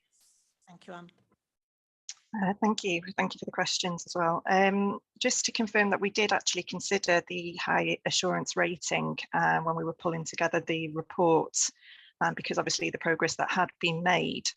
But there are actually two actions remaining that relate to major risks. So because of that, that's why we kept the medium assurance rating.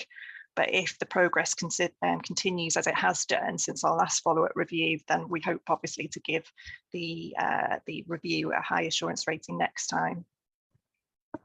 Good, thank you. Councillor Peter Scott now would like to ask a question. Thank you, Chair. Unfortunately, again, coming second, Bobby's got in before me. My questions, again, were based around actions 4.10 and 4.11 about the internal audit. But Lisa covered that very well. Thank you very much, Lisa. I'm sorry it was still on a low assurance rating. And medium, sorry. I'm reading my notes, Bobby. I'm very sorry. It's now medium. It has changed.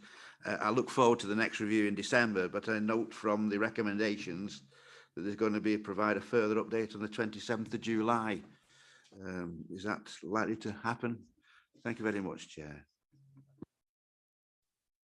I think that's, they just mentioned earlier that was in September now, not July. Thank you, Peter. Did that answer? I didn't have a question, but Bobby asked it before me. Thank you, Chair. Thank you. Councillor Peter Mendes, you'd like to ask a question? Yeah, my question deals with 4.5 of the report, where it addresses lack of affordable housing. Now, I understand that Denbighshire is not alone in this; it's pretty much countrywide. But what is the what are you doing regarding the lack of affordable housing, particularly in rural areas? The reason I ask is I've had a number of occasions where homeless people have been offered accommodation way out of the area into, for example, Rhyl. So are you addressing affordable housing in rural areas? Can I come in the first instance. I think where we've had to move people to RIL, that's because we've needed to put homeless people into emergency accommodation if there isn't any emergency accommodation available closer to where they live. And that can be really difficult because we don't have a lot of emergency accommodation in the more rural areas, because we never know what sort of demand is going to come forward. So I think where we've had to move people into accommodation possibly in the north of the county, that is because that's emergency accommodation.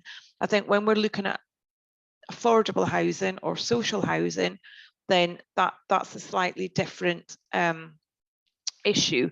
And obviously we do want to try and accommodate people where they want to be accommodated at. I don't know whether, Liz, it's maybe appropriate for you just to talk around the SARS approach and what we do there. Yeah, happy to pick that up.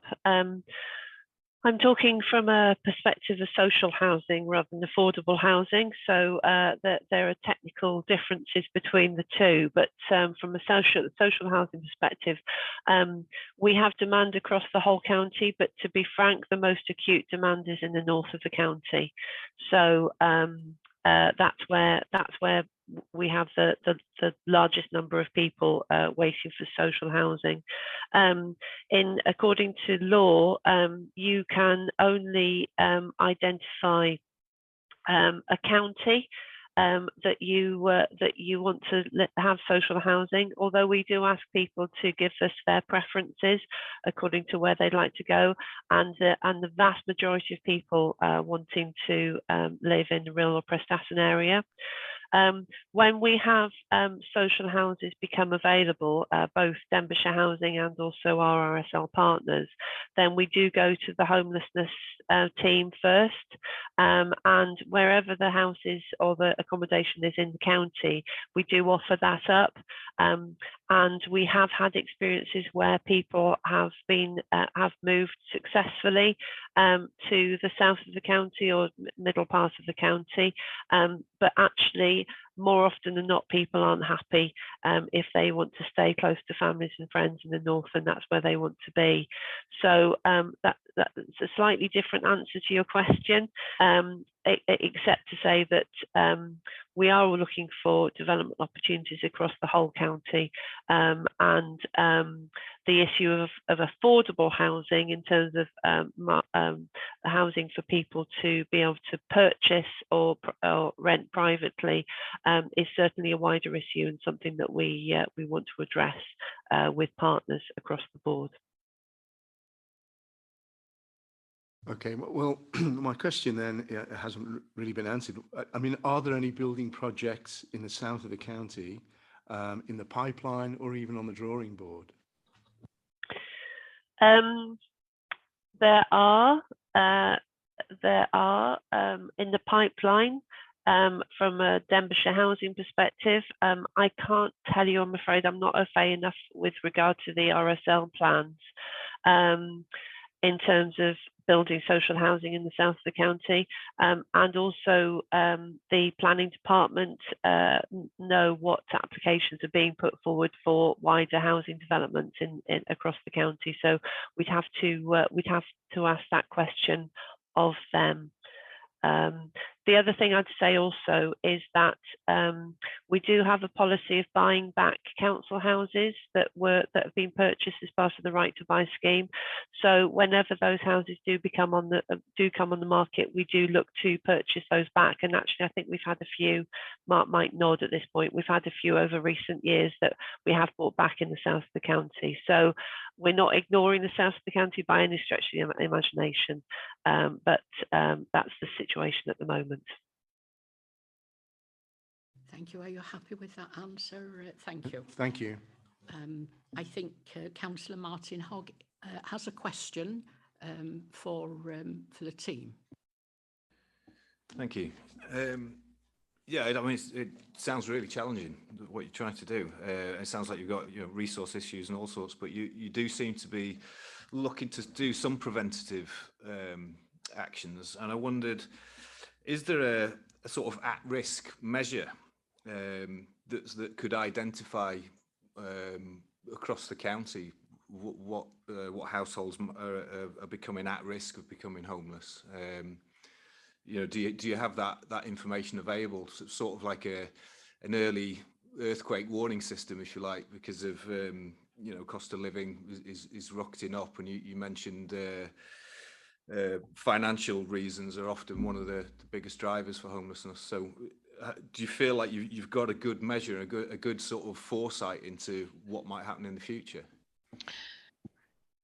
Yes and no is probably the answer on that one.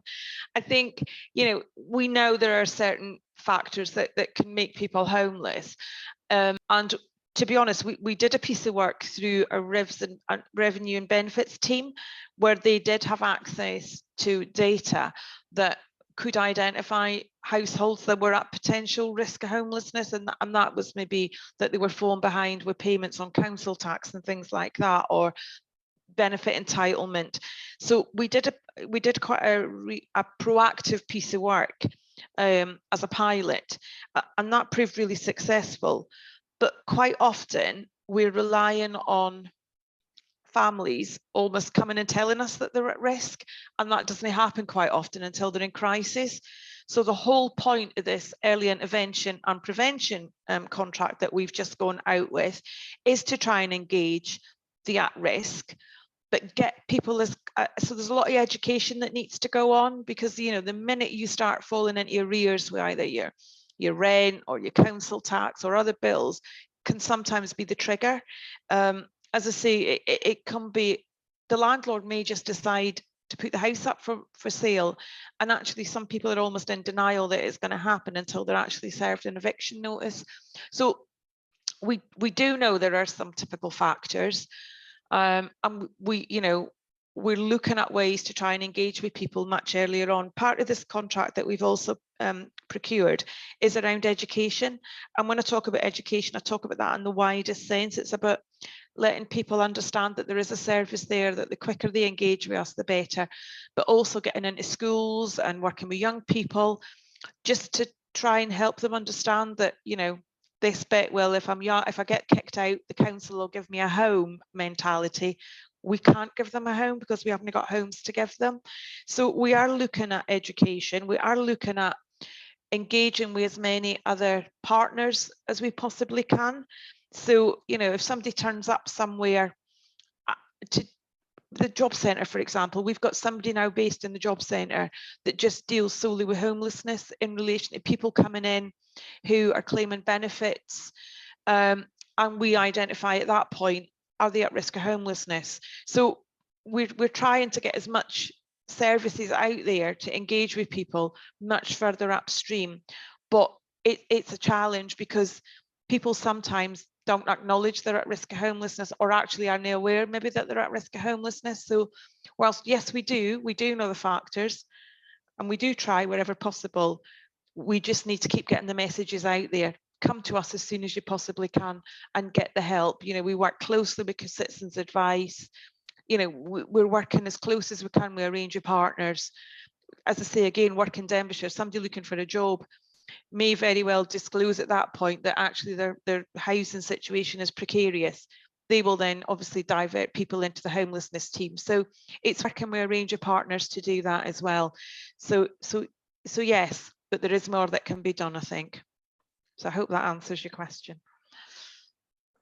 Yeah, thanks. It's encouraging. I think it's I mean, it's great if you've got great data about what's going on in the county. You can use tools then to look at that data and perhaps help. But it sounds like it's a fairly sort of stable situation in terms of you're helping people out of homelessness or helping them become more independent at the similar rate to people are actually homeless. So while it remains stable, I think it's all okay, isn't it? It's just yeah, and one of the other things we've done is we've through our housing support grant, which is Welsh Government funding, which funds all the wraparound support that we have to put into homelessness, is we're working closely with the community housing team and with private rented sector landlords. We've got a tenancy support team.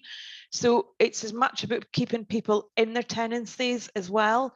That is actually a preventative measure. If we can keep people in their own houses, that's a far better investment than somebody coming into homeless. So we're doing quite a lot of work to try and keep tenancies wherever we can as well, because as I say, that is a good preventative measure to stop people coming into homelessness. And it's like everything, if you've got a house, you can probably get another house. It's like when you've got a job, it's easier to get another job when you're in a job. So it's the very same thing. If you can, you know, keep yourself debt free, keep up to date with your payments, and if you do need to move, it's much easier to get references and get another property than actually when you fall into homelessness because of whatever reason.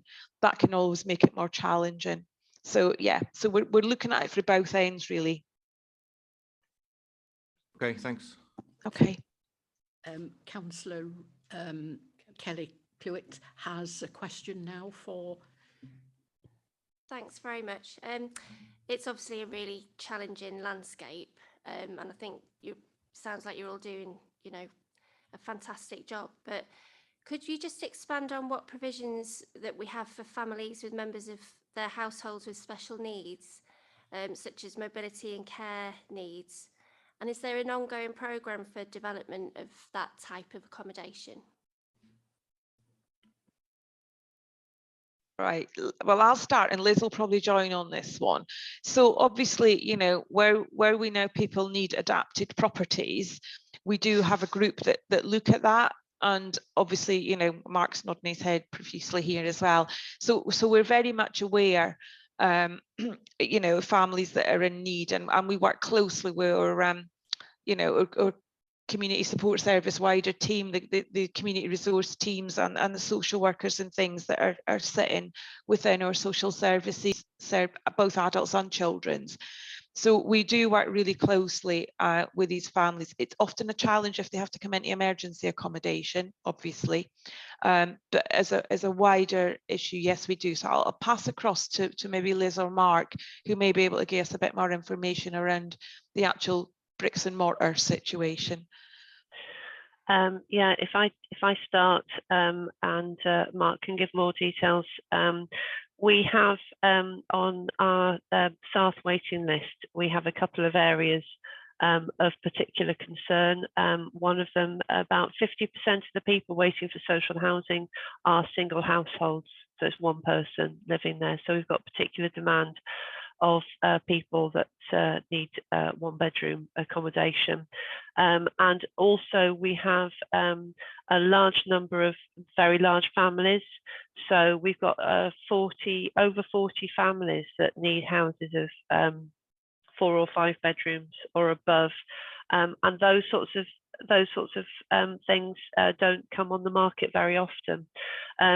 So what we do look to do is to, with our partners in social housing, we do look to adapt accommodation that we've already got. A couple of ex-council houses that we've bought back have the benefit of very large gardens. So we're actually adapting those to be able to meet the needs of a couple of families who are on our specialist housing register, and included in that are people with particular access needs as well. We do adapt housing to meet people's needs, access needs, and that can be done with a lot of our stock as it is, but it's just some stock which need particular extra space. Sometimes we need to build extensions. Mark, is there anything that you want to add to that? Only that there is a specialist housing group which is comprised of all the social landlords operating in the county, and it's chaired by one of the council's occupational therapists. So they work together to find solutions to people or households with specialist housing needs. The only thing I would add is that in addition to what Liz has said, that we have schemes in the pipeline on flat sites, which give a sort of a clean sheet to work on to include specific new housing which meets any needs which can't be addressed either through the existing stock. And occasionally we do purchase properties where our existing stock or the development programme can't address the needs of those families. So that work is ongoing.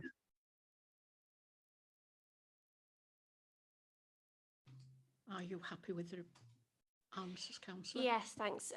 I guess it's just really difficult in an emergency situation for a family with children, for instance, with special needs to be housed immediately. That's obviously not going to happen, is it? But it's good to know that there's a specialist group that's chaired by an OT. So there's work going on there. Thanks very much. Thank you. Councillor Joan, can I just come back on that one? Because sometimes we're aware that families are going to come into homelessness. You know, sometimes we do know in advance that people are going to get evicted. And whilst we do whatever we can to prevent it, on occasions like that, where we know that there is maybe in the family there is some special needs, we special housing needs, we will do whatever we can to try and accommodate in the most appropriate accommodation, rather than just, our last resort would be to put somebody in an appropriate emergency accommodation. So where we do have some kind of notice, we pull all the stops to work together, across all the partners to try and find that emergency accommodation if we really have to, but it can be quite challenging at times if there is very specific needs. Thank you, Anne. Are there any other questions? Are there any from the gallery? I can't see any. Can you? No, there are no other questions. Bobby, yes, of course, I beg your pardon. It wasn't really a question as such, it was just an add-on to what Martin had asked about prevention in terms of homelessness, which was, I just thought I would mention the regional population needs assessment, which is done every 5 years, and we've just done one, which is the whole region, the whole of North Wales and the Health Board, and it is done to try and assess people's needs across the whole of the of not just Denbighshire, but the whole of North Wales, which may help in terms of knowing where someone is homeless or likely to become homeless. Thank you for that, Bobby. I'd just like to ask a question, if I may. Legislation's changing within the portfolios of private landlords, in so much as they've to start paying taxes now on their portfolios and reaching the standards required. I think Shelter's done a huge amount of work on this legislation and helped government with it. So it's changing in the private sector, and we really do rely on the private landlords to provide homes for an awful lot of our population. We quite clearly are addressing the housing situation, but this is the homeless situation that we're dealing with here today. And how are we opening a dialogue with the private landlords to look where they're going? Because, of course, a lot of the landlords now are having to sell one of their properties, or perhaps more than one, depending on the size of their portfolio, to cover the taxes that are now required. And are we addressing that and opening a dialogue with the private landlords before they start making families that are living in their homes that go up for sale homeless? And I do understand that families are in denial. They don't really want to accept that they're being made homeless, and especially when there are children involved, when they see their family belongings being put out into the garden because there's no provision for them to take their possessions with them. So at what stage do we interact with the private landlords? That will be more in the future, I'm afraid, but how are we dealing with that? Thank you. Yeah. Okay. So I mentioned earlier, so there's a couple of things there. We've got a private rented sector landlord forum, which our strategic housing team through Emily's service, they manage that. So we've got a private rented sector landlord forum where, Rent Smart Wales and people like that will come in, and that's very much a peer, like a peer forum. So we've got that. So we've got access to landlords through that, but of course not every landlord engages through that forum. I mentioned the Welsh Government private rented sector leasing scheme earlier, and we were in a pilot project with Conway, which started unfortunately during the middle of the COVID pandemic and the lockdown, and actually we were targeted to get 33 properties, and I think we only ended up getting something like 7, because the offer that we had was local housing allowance, rent, and on the private market, you know, landlords could get whatever they wanted because there was such a huge demand for rented property. The Welsh Government have revised that scheme and have made it more attractive. So it's now up to 20 years lease where we take on the property, and we obviously guarantee the rent and for a small management fee, and the landlord is guaranteed to get their property back in the same condition as they handed it across. And there is also a grant available if there's any sort of small remedial work that needs to bring it up to the right standard for it to be leased. So we've got that as well. But so we do try and engage with private rented sector landlords as often as we possibly can. And again, you know, if somebody comes to us and they're at risk of homelessness because of the landlord wanting to sell the property or because of a breakdown with the landlord, we will get in there and we'll try and do some mediation, and we'll see what we can do to rescue the situation, again, to try and prevent that homelessness. So there is quite a lot of work going on. But again, it's very difficult to engage with everybody. And we work closely with housing enforcement as well. So if housing enforcement are doing anything through the private rented sector, again, we work closely with them, and we always try and tie in together. So if there's anything going on with the property that means a family could be at risk of homelessness, we'll work closely with the enforcement team as well to make sure that we're all working together. So Nigel, is there anything else that we're doing from a homelessness point of view that I might have missed in relation to the private rented sector? No, I think you've pretty much covered that. But I guess just to add to that, with the new leasing scheme, and as you mentioned, we only managed to bring on 7 properties over a sort of 18-month period. Already within the sort of first 3 months of implementing the new scheme, we've had 6 interested landlords are coming onto the new scheme. So we're hoping that you know, it should hopefully open up these properties for us going forward. But otherwise, no, I think you covered most things. Thank you, Anne.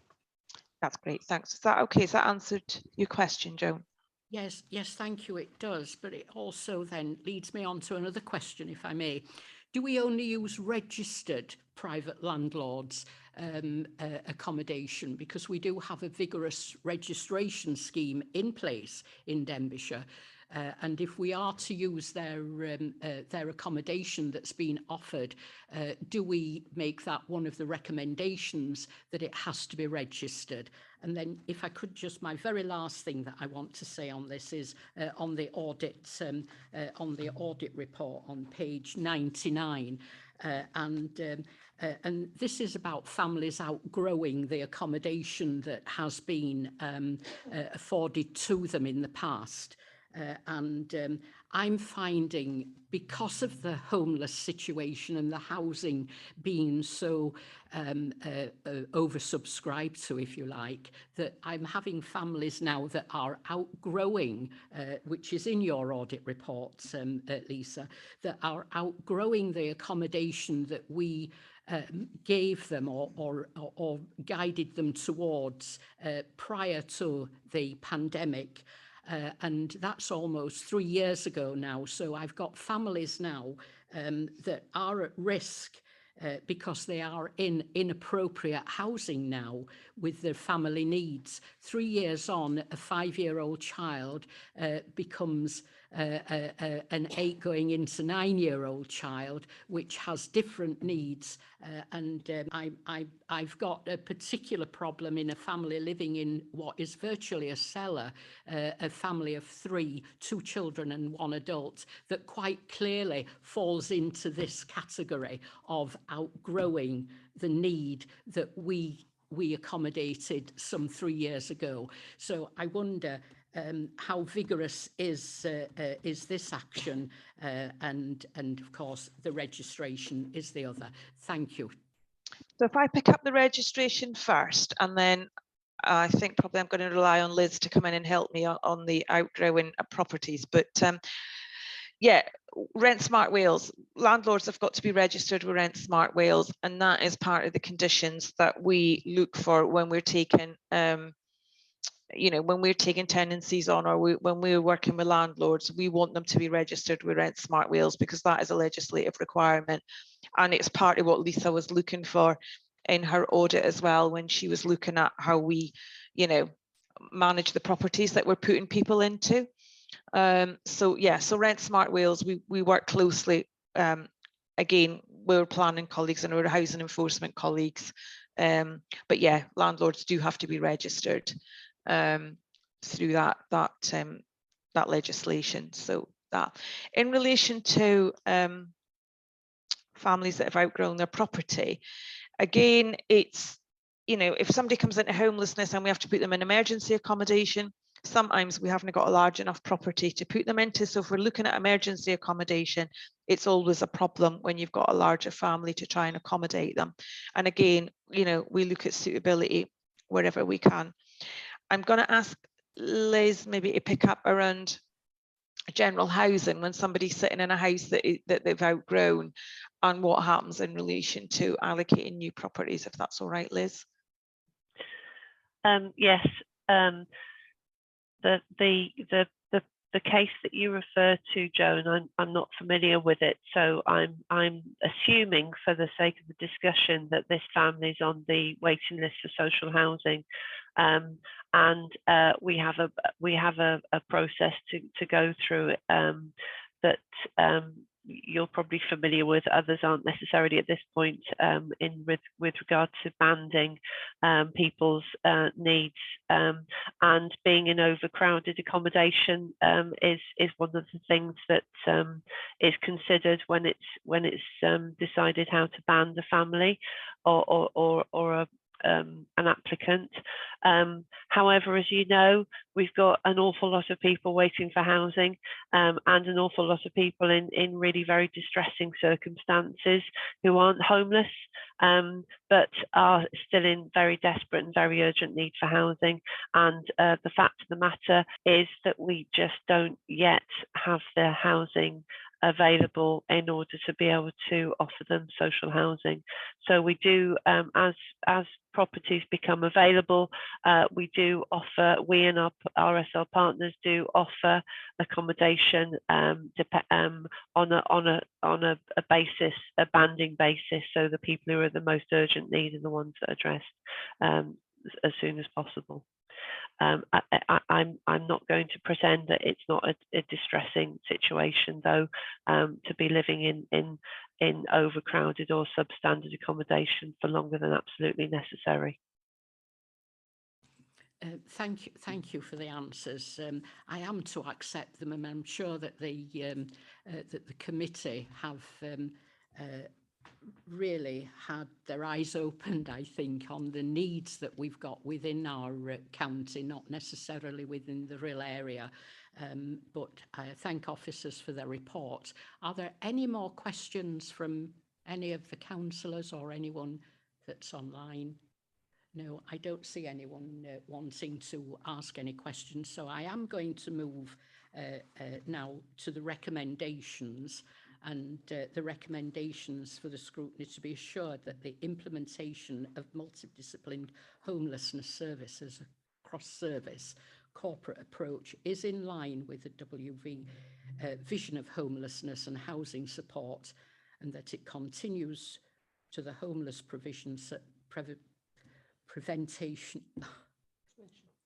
prevention services aim to ensure that everyone is safeguarded and supported to live in homes that meet their needs.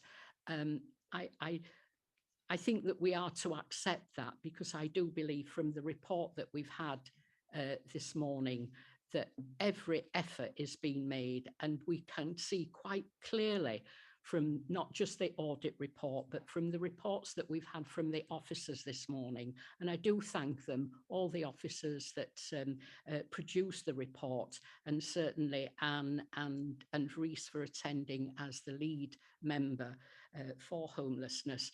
I think that we are to accept the report that we've had this morning, that we are indeed, I believe, on the right road. I think it's going to be a long road, but I have a confidence that we are moving in the right direction, that we've got the department now with officers that are really reaching out to the needs of our community. So I am quite content, and I am happy for someone to move the recommendation. Oh, and also the scrutiny review progress with addressing the adults on 3.2 and going over to progress of the improvement plan, to refer to the Governance and Audit Committee, the Chief Internal Audit provision, a summary of progress made to Governance and Audit Committee on the 16th of March 2022, and will provide further updates. And I think that update is still correct on the 27th of July. I think that's September, I think it was said this morning, but that actually second recommendation asks you to decide whether you want another report coming here or whether you're referring it back to the Governance and Audit Committee. Members, I'm in your hands. Martin?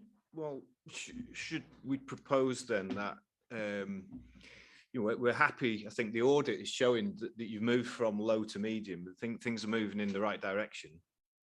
I think we can propose that we can go to Governance and Audit Committee, presuming, of course, that you're continuing to do audits and there's an audit process in place, and if things should slip and get back to low, then perhaps we should look at bringing it back to scrutiny then. I'll second. I'm happy for it to go to Governance and Audit.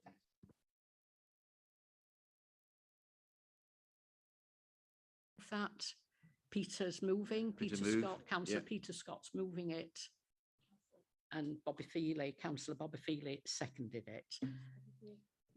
Is everyone in favour? Thank you. Thank you. That's quite clearly accepted.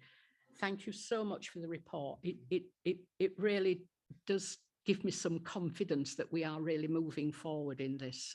And I thank you, Rhys, for coming forward to present this paper.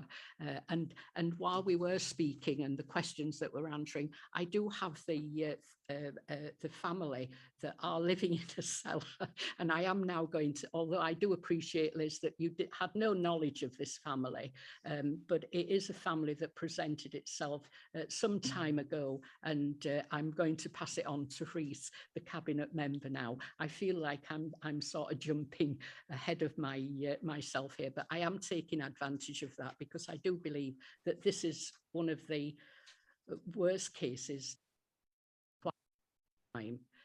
Thank you so much for your report, officers, and thank you, Rhys. Thank you. Thank you very much, Chair. Break now for 5 or 10 minutes, or shall we press on? Break for 10 minutes then? Press on? Very well then. Okay, then we will press on then, and we're up to the 8. What will I find it in my papers? And that is the safeguarding, I believe, isn't it? Yep. We're moving to agenda 8. We're not having a break, and we're going into agenda 8, which is the safeguarding. And I do believe that we have got the lead member for safeguarding with us, Councillor Helen Eaton. Helen Eaton.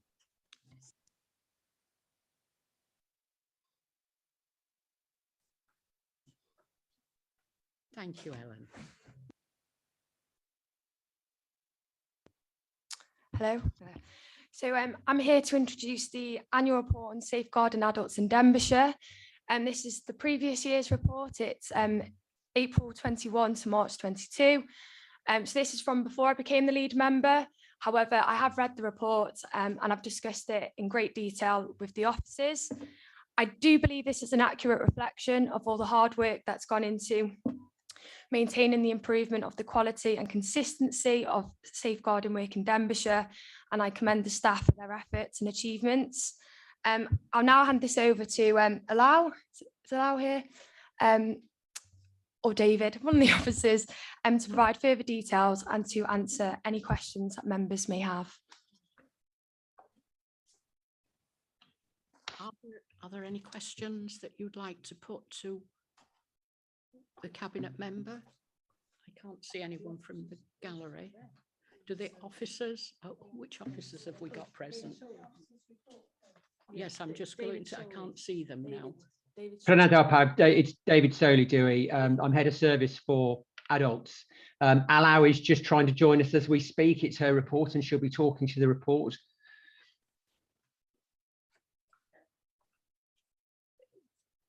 Do you not want to present anything at all from the officers? No. Are there any questions members have on this item? Bobby Feely, Councillor Bobby Feely. I think they're still waiting for Allow to join, are they? Is she there yet? Oh, she's coming. Yes, so shall I let her speak first then?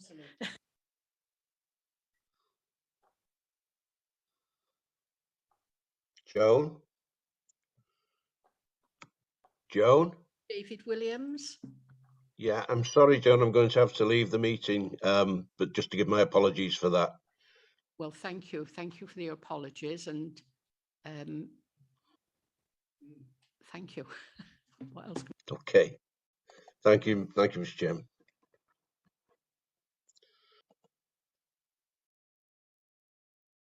We have now just been joined by Allow Pearce. Right. I still can't see them.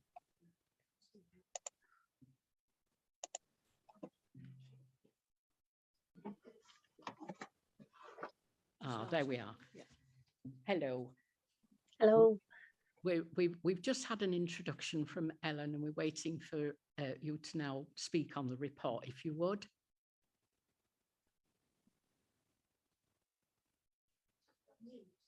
Sorry, I missed that. I was just saying that we just had the introduction from the lead member, Ellen, and we were now waiting for you to speak on the report, if you would. Okay, thank you. This is what you've all had sent to you. This is the annual report from the adult safeguarding team that gives an overview of the work of the team over the last year, finishing in 31st of March 2022.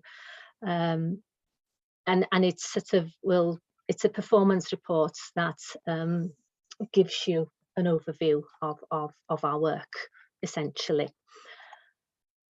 The report, as you've sort of seen, details the past 12-month activity. And we've focused within the team on maintaining the improvement in the consistency and quality of the safeguarding work, including the performance against the Welsh Government's performance indicator, which is that we complete inquiries within 7 working days. And when I talk about inquiries, we're talking about when referrals come in to the team, they have 7 working days to carry out an inquiry into the circumstances that's been presented. We've also been fully implementing the Welsh safeguarding procedures, which includes reports or referrals relating to a person in a position of trust, which is Section 5 referrals, which we talk about later in the report. You will see within the report as well some data in terms of number of referrals received over the last 3 years. We try and keep that number down so that you're not getting the last 10 years. The number of referrals have decreased since COVID, and they're not sort of picking up, but we're not too worried about that. We've certainly seen similar patterns within neighbouring authorities. Within the report, you'll see that obviously we're referring to the referrals not having increased to the level they were pre-COVID.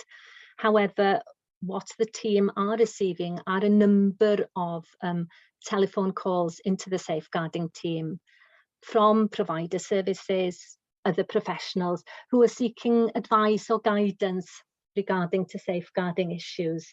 And this in a way gives us the impression that safeguarding is very much on people's agenda, which is the important element to remember here.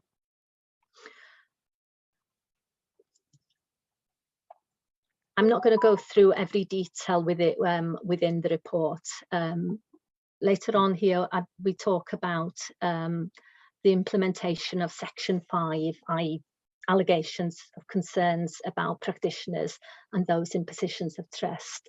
This is a relatively new area within the Wales procedures, and it hasn't been without its challenges.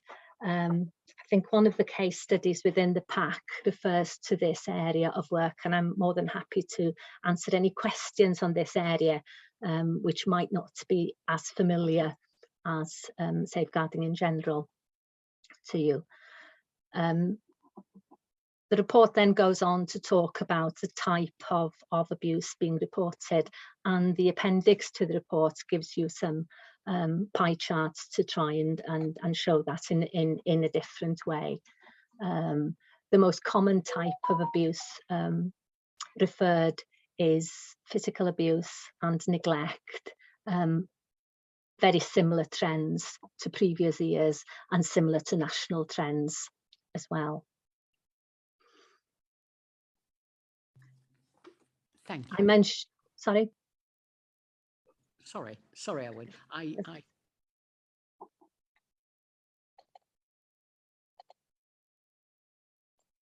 Did you have a question? No, I shall wait. No. Okay, fine. Okay, I'll go back to the report. I referred earlier to a performance indicator of the time we have to complete an inquiry. And I'm pleased to sort of say that our performance on this indicator remains very high. 99.7% of inquiries were completed within the 7 working day timescale for this last year. The team have worked incredibly hard to ensure that consistency and that referrals coming in are dealt with in a timely manner. The report then goes on to talk about another area of safeguarding called the deprivation of liberty safeguards, or DOLS as we refer to them day to day. And you will sort of see some statistics there in the report. There's been an increase in the number of applications for the deprivation of liberty safeguard from last year. We received 423 applications coming in. There could be several reasons for the increase, but they come in from care homes and nursing homes.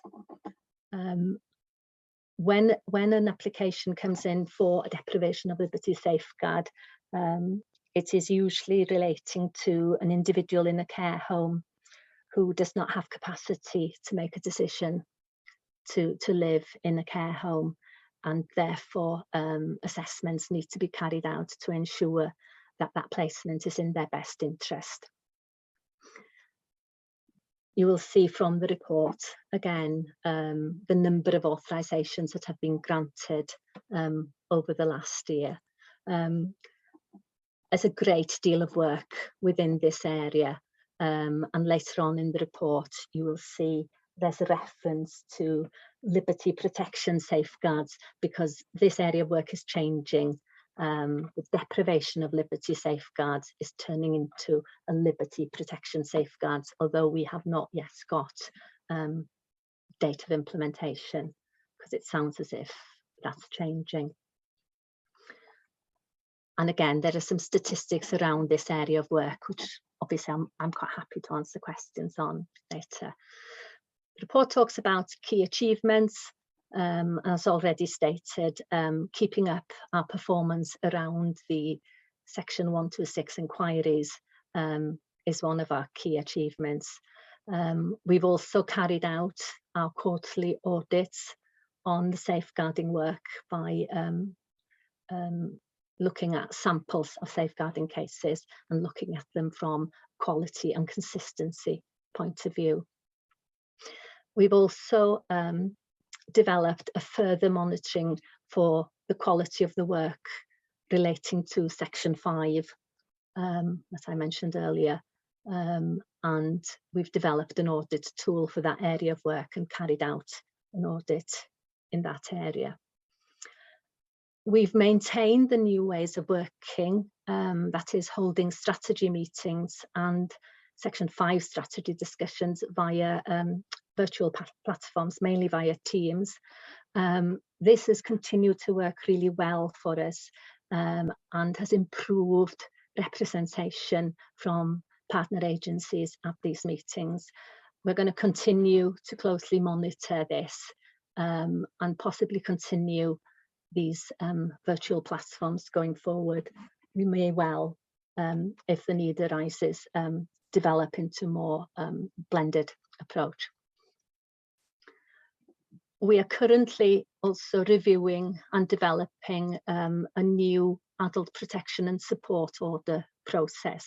This is an area of the Act that enables authorised officers to enter the premises where it is deemed that there's an adult at risk present and we need to have access to them. It's an interesting area of the Act and not an area that we have to use on a regular basis, and that brings with it its own challenges in terms of ensuring that our processes are kept up to date.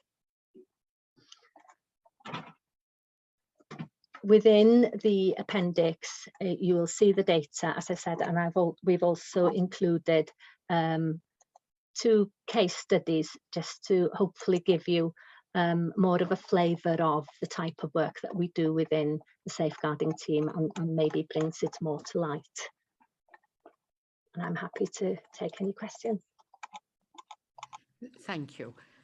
Are there any questions from members present? Peter, Councillor Peter Scott. Thank you, Chair. I'm just looking at the pie charts. I think we've seen these a few years ago, and the places of abuse, care homes is still very high, 62%, and paid employees. Does that mean people in care homes are going to get abused more often? Is anything we can do about these care homes?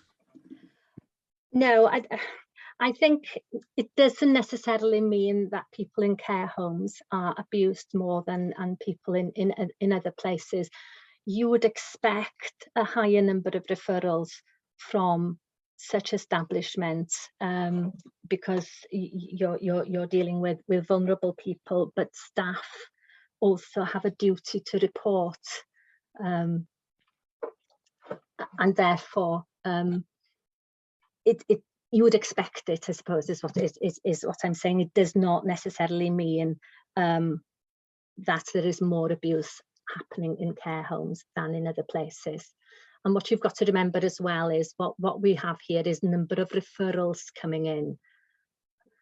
That doesn't mean to say that abuse has happened every time, but it means that concerns are being raised, which is important, that can be looked into. And we can investigate what the issues are. Thank you. Councillor Elvid, where is he? On the screen. Your question? Hello, yes, thank you, Chair. If I could have a bit of indulgence, I got probably about 3 questions, but one might affect the other. So if I ask them one at a time, if that's okay. I noticed from your report, Allo, and I just want to compliment your team first. I know the hard work that you and your team do in this area, but I want to concentrate specifically on the dolls area. noticed from the report that 423 referrals were received and 236 authorizations given. Does that mean that the 187 remaining didn't meet the criteria, or is there a kind of waiting list, or what's the situation with those? There is a waiting list. Sadly, we can't keep up with the demand.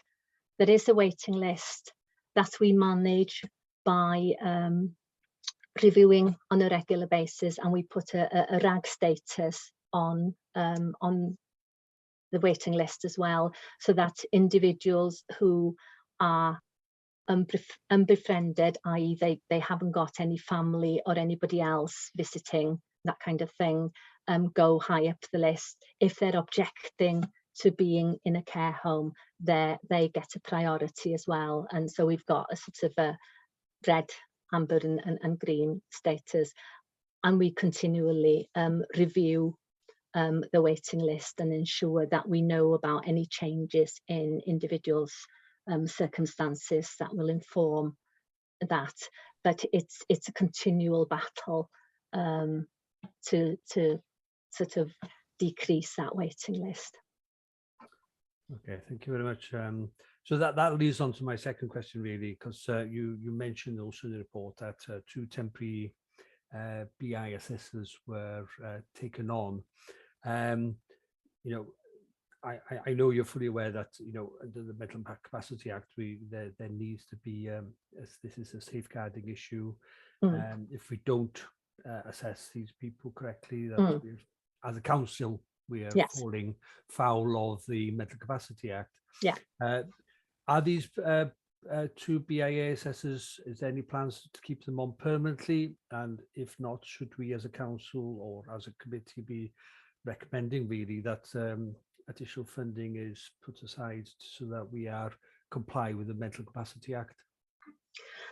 We are currently looking at, because we've got a member of staff who's retiring from the safeguarding team, and we are currently looking to remodel the team to try and increase our capacity. But given the changes coming with the liberty protection safeguards, we are trying to sort of look ahead to see what kind of resource we'll need going forward. Certainly the team as it is insufficient. Well, that leads on to my final question regarding the liberty protection safeguards.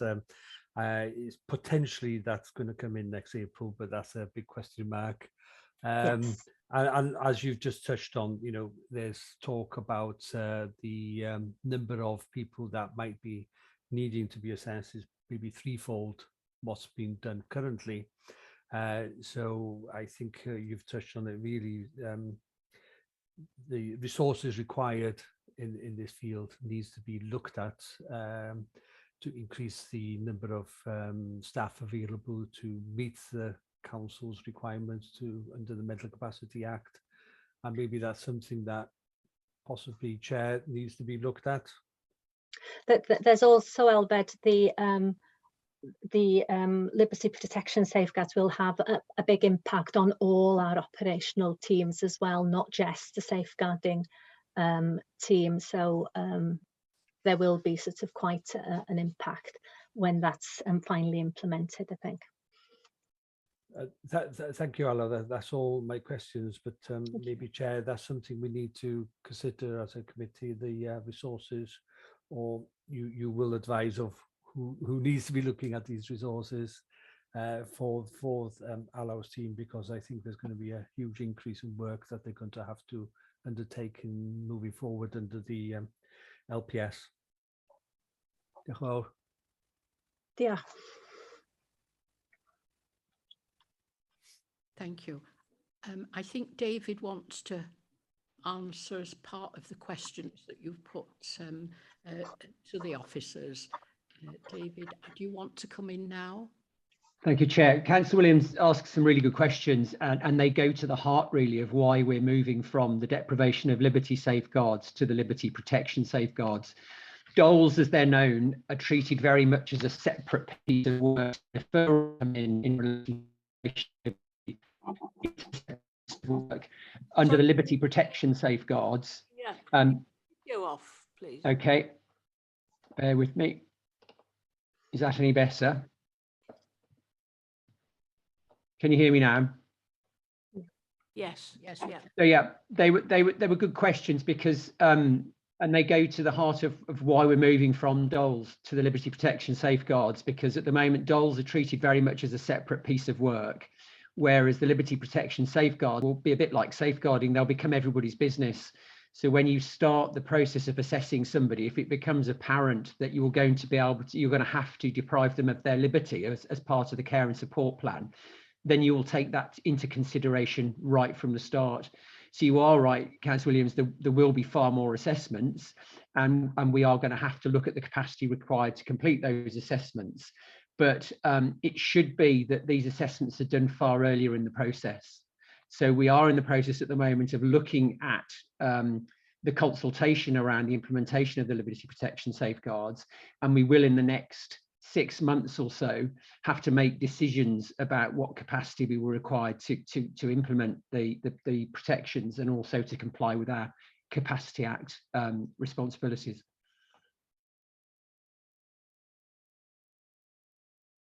Thank you. I think Nicola wants to come in now. Diolch, Chair. Yes, and just picking up on the issue around recruitment and retention of staff. There is a particular challenge at the moment in terms of recruiting and retaining sufficiently qualified and experienced staff across all parts of social care, adults and children's. And as you know, just been pointed out, this is a very specialised area.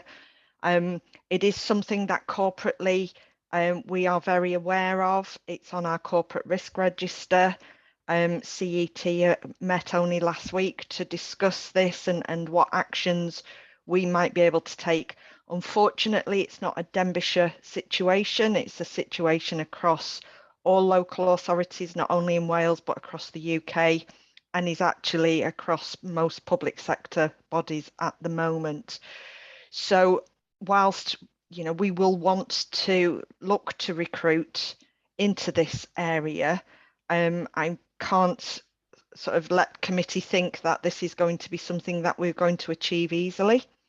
And whilst this is a statutory duty and we take that very seriously, given the levels of staffing, we are struggling across all of our statutory services at the moment.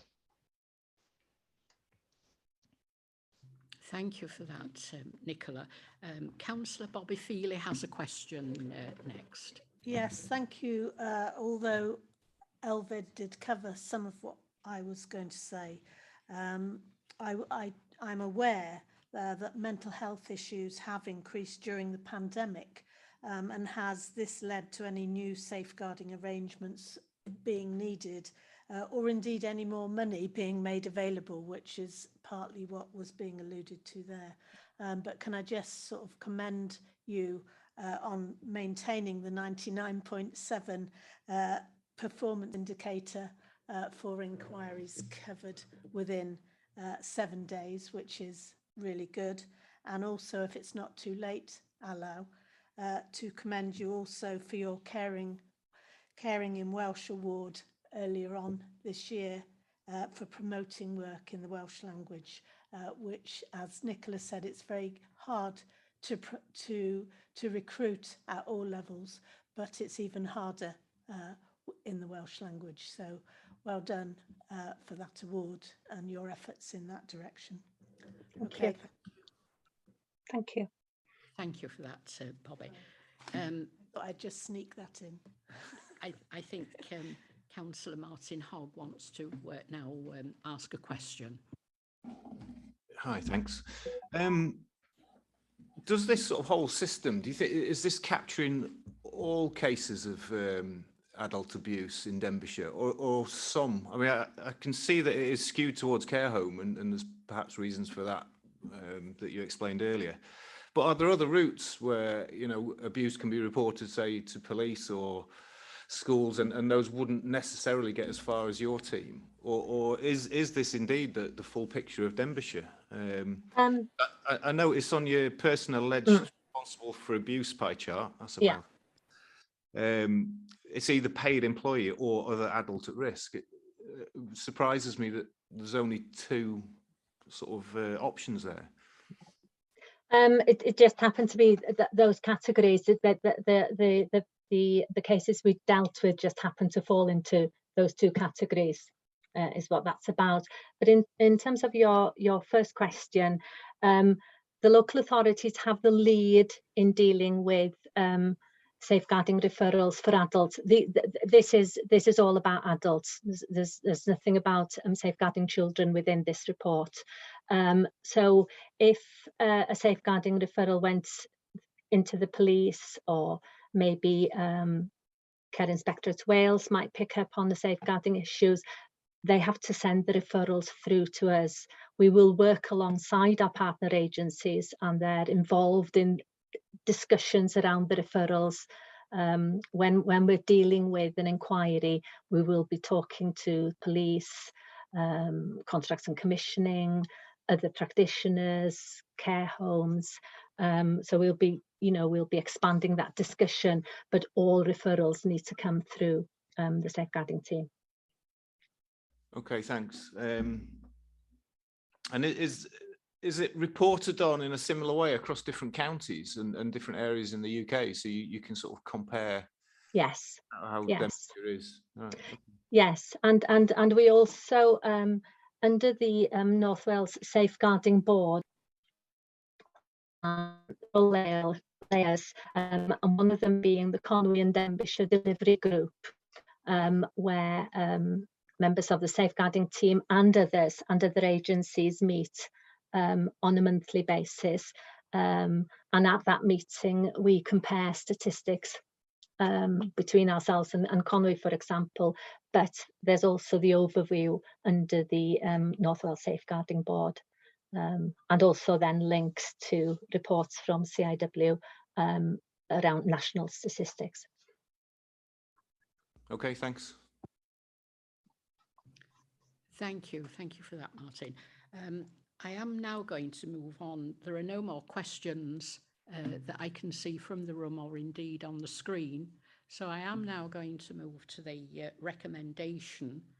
And the recommendation is that members receive and comment on the report and acknowledge the importance of a corporate approach to safeguarding for adults at risk, and the responsibilities of the council to view this as a key priority area. Would someone like to move? Councillor Peter Scott's moved. Is someone seconded? Elvid is seconded it, I think. Thank you for that. And thank you, officers, for the report. And thank you, Ellen, for coming along and presenting this report. It is an extremely important report moving forward with this council. And thank you, officers, for the excellent report. Thank you. Hands on acceptance. Thank you. Thank you. That's quite clearly passed. Thank you.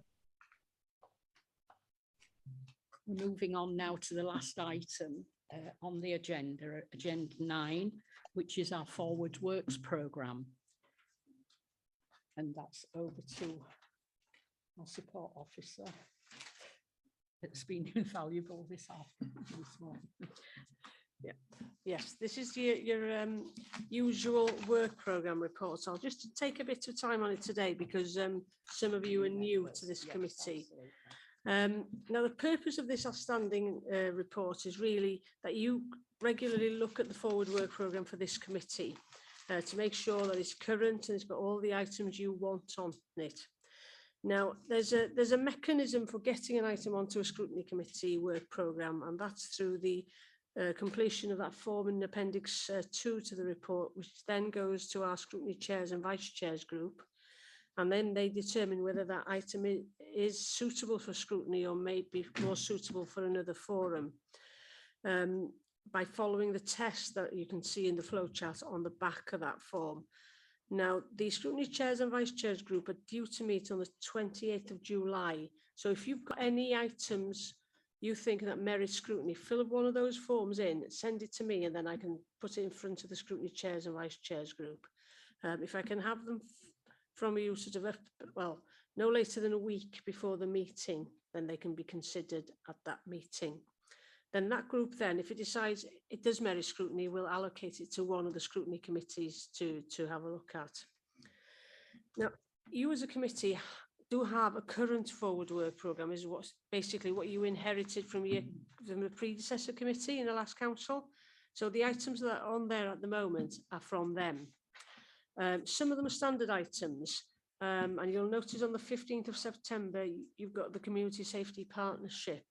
Now, you're the council's designated scrutiny committee for crime and disorder, so that's why that item is there, and it comes on an annual basis.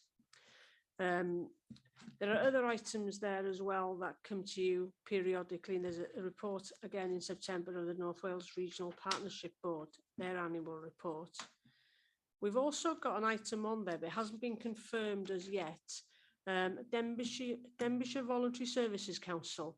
They came to the committee probably about 12 months ago now, and the committee at that time were keen to have them back and to see what progress they're making and how the council and them are working together on various projects.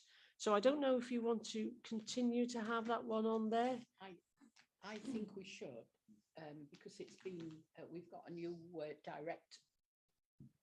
I think we should, because we have a new director in place now there, and I do believe it would be good practice for us to pick it up and perhaps just make a note of where they're up to, and then perhaps it might not fit well with on our shoulders for the future, but I do believe we should pick it up and just see where they're at.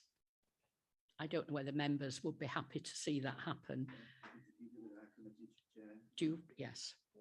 Yeah. So we do say for scrutiny committees meetings not to have any more than 4 agenda items. So you've got 3 pretty big ones there. You don't have to have 4, and who knows what will come out of the scrutiny chairs and vice chairs group as well. So we'll keep those on for September then, and there's plenty of time to have a look then for October and onwards. Yes. But you know, feel free to fill that form in if you've got any items you want to bring forward. Now in Appendix 3 to that report, you've got the Cabinet Forward Work Programme. So that's just handy for reference for yourselves to have a look on there in case there's any items that Cabinet are probably taking decisions on in the near future that you might want to have an input into beforehand. And then Appendix 4 is just the progress on your recommendations since the last committee meeting, which was in February. Another item that usually appears on your agenda, but it's not there today, is an item called feedback from committee representatives on council boards and groups. Now, there was no point in putting it on today because as yet, none of the scrutiny committees have appointed representatives onto other boards and groups. But when that one does become online, it's just your opportunity as a representative to report back to the committee on what those boards or groups are doing and raise any concerns you think may benefit from having scrutiny to see if you get them onto an agenda in future. So that's what that will be about. If you have any queries on anything scrutiny related, please feel free to contact me at any time. And one of the practice we used to have in the old council, which was pre-COVID, was to have pre-meeting planning sessions for the entire committee. Pre-COVID, it was on the morning of the meeting, which was quite easy to do then because we were all in the same room. Now, if we want to resurrect these, I think it would be easier to do them virtually a day or 2 before the meeting. By that time, you'll have had time to read your papers, and the purpose of them is really to highlight the issues of concern in any reports, devise questioning strategies and that kind of stuff. So I don't know if you're happy to start that process perhaps from September onwards. I do think it is important. Yes, yes. All this is new, so it's yes, yeah. Absolutely. Yeah. Yeah. So familiarise ourselves with all this. Yeah. I think it has been good practice in the past, and I do believe it would be a way forward, especially for new members, but also for all members, because it helps to focus onto a report and pick out what is important and what we really should tease out. So I think that's the important thing, that we at least we give it a try next time and see if all members are very happy with it. But I'm sure it is good practice, and we will all find it beneficial. Thank you. So members seem to be of an opinion that we do keep the practice in place. Thank you, members. Yeah, I think we'll do that. Okay, and that's all I've got today, unless anybody else got any questions or anything.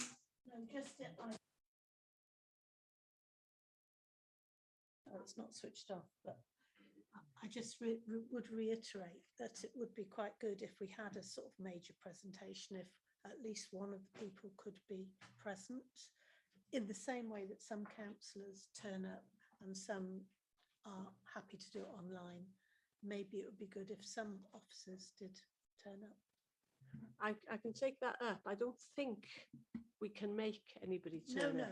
No, but, suggest. yeah. Yes.